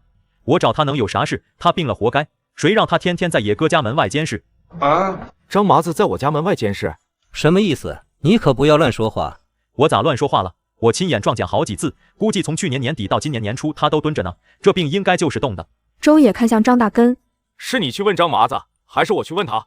我去，我跟你保证，要是属实，我肯定揍他一顿，保证他以后绝不会再这么干。他知道张野的脾气，可不敢让他去找自己亲弟弟。等众人散后，周野把李泰山拉到一边。张麻子这么盯着我，你知道竟然没告诉我啊？这有啥了？咱身正不怕影子斜的，管他干啥？他现在不就自作孽了吗？关键我特么的身不正啊！以后我肯定还是要去倒腾货的。这张麻子是想断了我的财路，张大根不一定靠得住，我得自己去会会他。转眼到了2月份，这天周野终于堵到了张麻子。张麻子，你病终于好了啊！野哥，你这是干啥？我大哥还在等我回去呢。让大根等会儿呗。走，咱俩进小树林聊聊。说着就把张麻子拉进了小树林。李泰山跟王二英倒是没跟进去。你们也太不够意思了！听说前2天你们跟着野哥在山上打了一头大野猪，分肉也没说给我点。谁让你在床上躺着呢？上山的时候你要是一块去，肯定有份。再说了，你有钱的时候也没请我们喝口汤啊，全花女人身上去了。王二英忍不住叹了口气。前2天，周野带着顾广秋、李丰收还有李泰山去山上打猎，打到一头大野猪。虽然他们都不承认，但是村里飘满了炖肉的香气，大家伙都能猜到。记清楚了，下次要是再让我发现你敢像盯犯人似的盯着我，就不是这么容易接过去了。都是误会。行了，滚吧。张麻子不敢多说，灰溜溜的走了。野哥，咱们啥时候再去山上打野味啊？想打野猪啊？你当野猪是地里的白菜萝卜呢？想打就打。行了，都回去吧，我还要回去读书呢。啊？读书？读啥书？你嫂子那么有文化，我当然得多读点书，要不然整个一个大老粗啥也不懂，你嫂子嫌弃我咋办？说完扭头就走了，留下2个人面面相觑。爱情果然奇妙，在爱情面前，强悍如野哥这样的男人也会这么的卑微，这么的没有安全感。说啥玩意儿呢？你吃错药了吧？二英啊，你也老大不小了，也该懂事点了。今年跟我们一块下地干活吧。啥意思？你今年要下地？你别是被啥不干净的附体了吧？要不要去摘点柚子叶给你洗洗？去你的！我下地咋了？野哥也就算了，他有媳妇孩子要养活，不下地媳妇都得跟人跑了。你啥也没有，你图啥？我今年也打算要娶媳妇，到时候也会跟野哥一样过上老婆孩子热炕头的生活。就剩二英你了，马知青，你肯定是别指望了，他压根儿就看不上你。那杨寡妇就是开门做生意的，你也不能跟他过日子吧？一把年纪了，还是得为以后想想啊。一番话说得头头是道，把王二英惊得目瞪口呆。只是几天没见，没想到李泰山的变化竟这么大。随着天气慢慢变暖，白月季也不再一直待在屋里，开始出门溜达。我听李大嫂子他们说，再过一阵就可以去挖野菜了，这新出的野菜特别鲜美。对啊，到时候我也去挖点，咱们包饺子做包子吃。家里的面粉快吃完了。没事，过些天我再出去一趟，到时候多买点回来。说到买东西，白月季有点失落。这么长时间都没回信，我那第一本书应该是没被选上了。周野连忙安慰，这有啥，本来就不是容易事，没被选上也是很正常的，没人比我更了解媳妇你的才华，要不咱们再试试其他类型的书。我第2本还有正在写的第3本都是不同类型的。说话间，两人来到了山脚下。去年就是在这山上，你以为我要把孩子摔了，还凶我？我那不是误会了吗？白月季心里感慨万分，想到堂妹给她编织的这个身份的悲惨命运，如今只觉庆幸。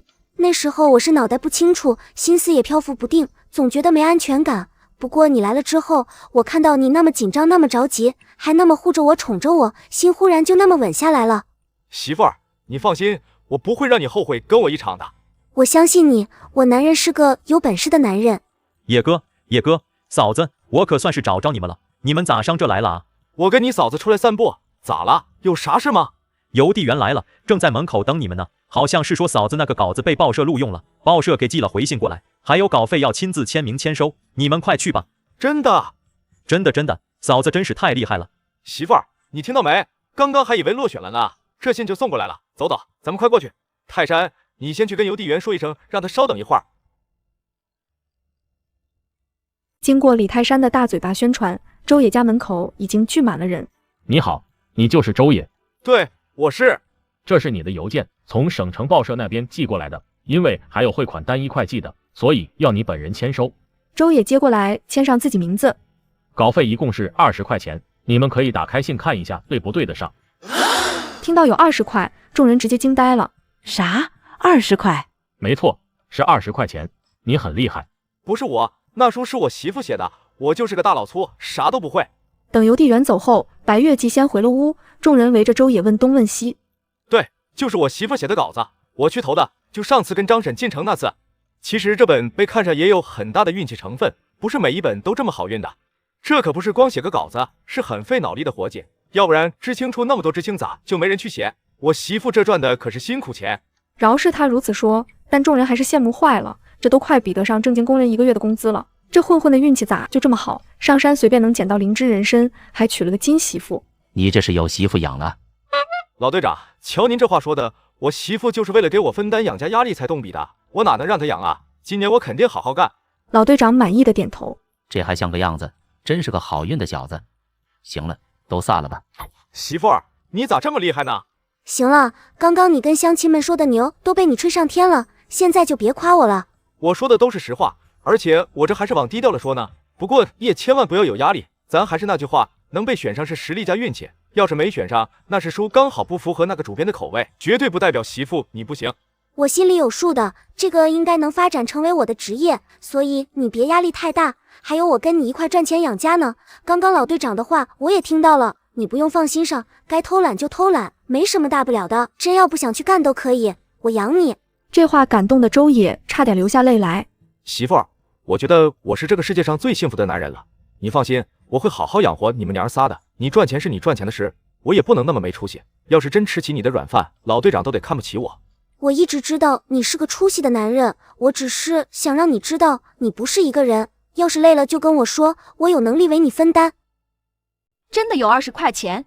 那可不，还有好些票券呢，听说鸡蛋票、粮票、糖票啥的都有。哎呦，可真是羡慕死个人了，你家老二这运气真是没得说，现在谁都在说他娶了个金媳妇回去，又能给他生双胞胎，又能给他赚大钱补贴家用，好像1个月能写1本书，一本就是20块钱，这1年下来得有200来块钱了吧。哎呦，我的天啊，这真是金子做的媳妇了。张大嫂过了一番嘴瘾后离开，两口子进屋就开始吵了起来。你看看别人家的媳妇能怀双胞胎还能赚钱，再看看你，真是干啥啥不行，打屁磨牙你第1名。你想屁吃呢？我要是那么有本事，能看得上你这样的，你也不看看你什么样，还敢嫌弃我？撒泡尿去照照你自己什么德行吧。哼，现在扯这些可没什么用，还是想想怎么去跟老二和好吧。之前咱们瞧不上他，如今他这小日子过得可有声有色，压根就不愁钱花，这以后指不定谁瞧不上谁呢。看着周野的日子过得红火，周大嫂也想和好了。等老二家的生了，你去给他伺候月子洗尿布，再带孩子。他刚当妈肯定没经验，到时候2个孩子肯定会忙得手忙脚乱，你过去教他刚刚好。你啥意思？想要我去给他当丫鬟伺候他？我怎么就眼瞎找了你这么个窝囊的男人，上赶着把自己媳妇儿送上门让人糟践？你懂个啥？这老话说得好，长兄如父，长嫂如母，爹娘早就没了。你这当大嫂的过去给妯娌伺候一下月子，让人听到还得给你竖个拇指头才对。周大嫂虽然有点心动，但还是放不下面子。你说的真的？这件事你听我的没错，老二也没有个帮衬的，到时候肯定要找到咱们这来求你搭把手。他这人爱面子你也知道，到时候你别为难他，直接答应下来，他肯定会感恩戴德的。他不会让你老舅妈过来伺候月子吗？这应该不能吧？2个大队离得可不近呢，要是我老舅妈过来伺候月子，那我老舅一个人咋整？你老舅有顾广夏他们2口子照顾呢，要是你老舅妈过来帮忙，那还有咱啥事啊？错过了这个机会，咱们咋跟老二和好？要是这样的话，那咱们就得主动一点。你现在去找老二，让他不用去麻烦老舅妈，到时候你去就行，咱们一个队的，照顾起来也方便。我不去，要去你自己去。我去就我去，老二现在这么有出息，以后少不了有要找他帮忙的地方，必须尽早握手言和。说完，他就直接出门找周野去了。听完周川的来意，周野心里透亮。你的好意我心领了，不过我已经跟老舅妈说过了，老舅妈也答应了，到时候她会过来伺候我媳妇坐月子。这咋好意思麻烦老舅妈？她年纪也不小了。再说老舅妈过来了，让老舅一个人咋整？还是让你大嫂过去帮忙伺候月子，就在咱们村，干啥都方便。而且你大嫂都生过大丫他们姐弟3个了，让她这有经验的过去照顾最妥帖了。那都不好意思啊。再说大嫂那人也不是干这些活的，我可不敢劳驾她过来帮忙。我还有事，先走了啊。说完也不理会周川那边黑的脸色，径自回家去了。有老舅妈在，的确是不用麻烦你大嫂了。而且就算没有老舅妈，我也会花钱请老张婶过来帮一下忙。媳妇你放心，我不会让他来碍你眼的。白月季满意点头，这门亲戚他觉得现在这样就挺好。知青处，几名知青也在说起白月季得了20块钱稿费的事儿。有啥了不起的？不过是瞎猫碰见死耗子，运气好而已。董健听不下去他这酸话。这可不是运气好，我也给报社投过好几次稿，可从来就没有入选过。但白知青的稿件就被选中了，而且还有20块钱的稿酬，可见写的确实好。陈松翻了个白眼，不过到底没再说啥。隔壁的马娟也烦得很，凭什么？凭什么白月季都沦落到嫁给乡里汉了，还能过得这么有滋有味？这命运怎么就这么不公平呢？2月中旬的时候，周野又出去倒货了。虽然媳妇能赚钱，但他可没想过靠媳妇养活。接下来的大半个月，周川每天都来周野家走动，态度温和，还经常帮忙干活。老二啊，明天就要正式上工了，以后你可得好好干，尤其是这过日子可不能一直胡吃海喝。大哥说的没错。对了，大哥，那个我想跟你借点钱。借钱？你跟我借啥钱？你也知道我媳妇怀的是双胞胎，到时候只怕喂不了2个孩子，我得找个时间去城里看看有没有奶粉卖，还有奶瓶子也得买一个，这奶瓶子好像挺贵的，一个就得好几块钱。我现在没钱了，大哥你借我点，也不要多，10块钱就行，等我媳妇稿费下来了就还你。10块钱还说不多，周川忍不住倒退2步。你前段时间又是卖山餐又是卖野猪，还有你媳妇那20块钱的稿费，这就花完了。卖山参的钱去年买完粮食就花完了，至于野猪那也就卖了几块钱而已，要不是我媳妇那20块钱稿费，我家的日子都要揭不开锅了。前几天我又找老队长买了点粮食，都花的差不多了，现在奶粉跟奶瓶子是个大问题，你先借我点应急。难道之前是我想错了？不过这小子一向花钱大手大脚，就他这样的，有多少钱都不够花啊！这以后要是有啥事还不得找我？好比眼下他花完了钱就找我借来了，我这番岂不是上赶着来让这小子吸血了？以后孩子生下来喝奶就行了，喝什么奶粉？要是不够奶2个就弄点米汤喝着，哪有那么金贵？还要买奶粉？那什么奶瓶子一个也好几块钱，也亏你舍得买。我周野的孩子必须要讲究啊，孩子出生要是奶水不够，必须就得喝奶粉。大哥，你回去跟大嫂商量一下呗，就10块钱，下次我媳妇稿费下来我就还你了，最晚下个月肯定有稿子选上。还有大嫂那边你去说一下，就让她过来给我媳妇伺候月子吧，我让老舅妈别来了。我还有事先回去了。周川毫不犹豫地转身跑路，全程听完的白月季忍不住感慨，这可真是经不起一点考验啊。都是一个娘胎出来的，我还能不知道他？就那无利不起早的德行，还能过来帮我们干活，典型的黄鼠狼给鸡拜年，没安什么好心。周大嫂刚从外边回来，就看到周川满脸怒气，你咋回事啊？哼，周也要跟咱借钱，说要去给他孩子买奶粉跟奶瓶子，要借10块钱。10块钱，他可真敢开口，他自己不是有钱吗？为啥还找我们借？他有个屁的钱，这次是看我好像真把他当弟弟了，所以才跟我说了掏心窝的话。他现在压根就快揭不开锅了，全靠他媳妇的稿费才能去买点粮食，不然都得饿死。但那20块钱买了粮食也不剩多少了，还想买奶粉奶瓶子，所以就想跟咱们借。那你这半个月不是白干了吗？这老二屁都存不下，真赶上有啥事也指望不上他帮忙啊！我看他找上门来让咱们帮还差不多。可不是白干了吗？累死老子了都！他还跟我说就让你去伺候他媳妇月子呢。他想得美，他算老几啊？给点颜色还真开上染房了，都是你出的馊主意。和好和什么好？以后2家断绝往来，有多远跟他离多远。牛虻大队开始上工的第一天，周野便拉着李泰山和顾广秋他们去田里卖大力了。等傍晚下工回来，锄地的手都是颤抖的。是不是太辛苦了？不辛苦，媳妇儿，我一点都不辛苦。但是几天下来，他跟李泰山都有点生无可恋了。野哥，我快要累死了，真不想去干了啊！这活简直就不是人干的。说啥话呢？我不是也干了？话说你还想不想过得好了？还是说你要去跟王二英学？野哥，真的必须要干吗？当然，而且要好好干，不然你靠啥养活老婆孩子？再说，你看我哪怕有你嫂子分担，不也是在咬着牙干吗？你比我都不如，你凭啥不干啊？可是这也太累了。累只是暂时的，幸福才是长久的。跟着哥好好干，以后肯定能飞黄腾达。真的吗？肯定的。行了，我得回去了，你嫂子还在家等我呢。给李泰山画完大饼，周野收敛起疲态往家走去。媳妇儿，我现在天天得上工，你肚子这么大也不方便，我明天一早就过去请老舅妈过来，让她在家里住下。那给你表嫂拿5块钱过去，他们毕竟已经分家了，让她照顾老舅，咱也得有点表示。哪里用得着给她钱？要给也是给老舅妈，等给你做完月子，我就叫人给老舅妈做身新衣服，老舅妈肯定高兴。但是老舅过去跟他们一块吃，表嫂少不了要有意见。也就是拿粮食过去让他多做点饭而已，根本没差别。要是他连这点事都有意见，广家哥少不了要给他点厉害瞧瞧，咱们不用管他，没得把他胃口养大了。白月季看出来了，周野是很不喜欢他这个表嫂。第二天一大早，周野就去了老舅家。小野，你咋这时候过来了？难道你媳妇要生了？老舅妈你别急，还没生呢，我是趁着上工前过来给你报喜的。啥喜？是不是你媳妇写书赚稿费的事？听说她一个月能写1本书，1本书就能拿20块钱。是不是又是隔壁赵美香那个大嘴巴回来说的？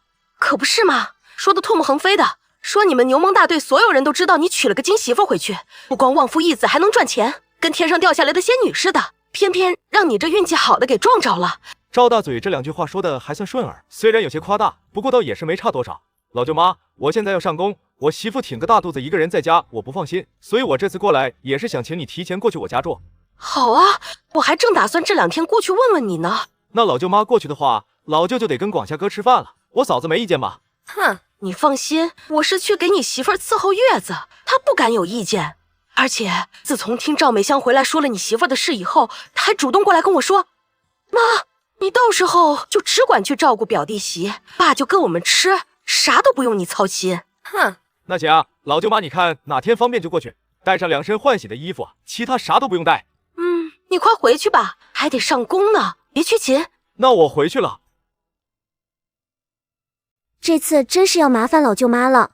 一家人说这个干啥？当长辈的就是要在晚辈需要搭把手的时候帮帮忙，不然还叫啥长辈啊？那也是老舅妈疼我们，外边那些个欺负小辈的长辈可不少。那些人就是脑袋不清楚，这以后老了还不是要靠小的吗？现在不有点德行，等他们老了以后，谁乐意去伺候？老舅妈说的对，快进屋。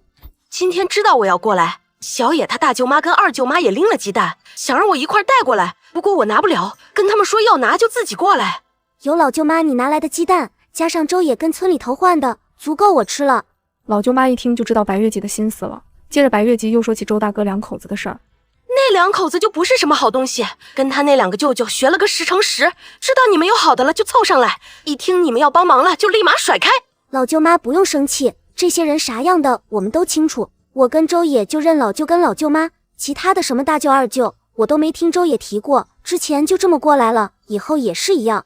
我猜他们以后肯定还会过来，到时候就用对付周川的这个法子对付他们。白月季也是这么想，只是没轮到他出手。第2天散步的时候碰到李泰山他妈，我刚碰到2人，说自己是周野他大舅妈和二舅妈，拎着鸡蛋跟我问路。我刚给指了路，周川媳妇就过来了，还请他们去家里，也不知道进屋说了啥。一会儿出来后，他们就头也不回的走了。肯定是跟他们说我家就是个坑呗，不过这样也好，省得我麻烦了。转眼到了3月下旬，这天白月季跟老舅妈去挖野菜，回来的时候看到一个陌生的漂亮姑娘，那姑娘看白月季在打量她，便起来打招呼：“你好啊，我叫杨若晴，是昨天新来的知青。”白月季恍然意识到她是谁，刚想开口，忽然觉得肚子剧痛。月姐，你怎么了？老舅妈，快扶我回去，我怕是要生了。老舅妈一惊，看见刚出门的李泰山妈，急忙大喊：“大妹子，大妹子，你快来，我外甥媳妇要生了！”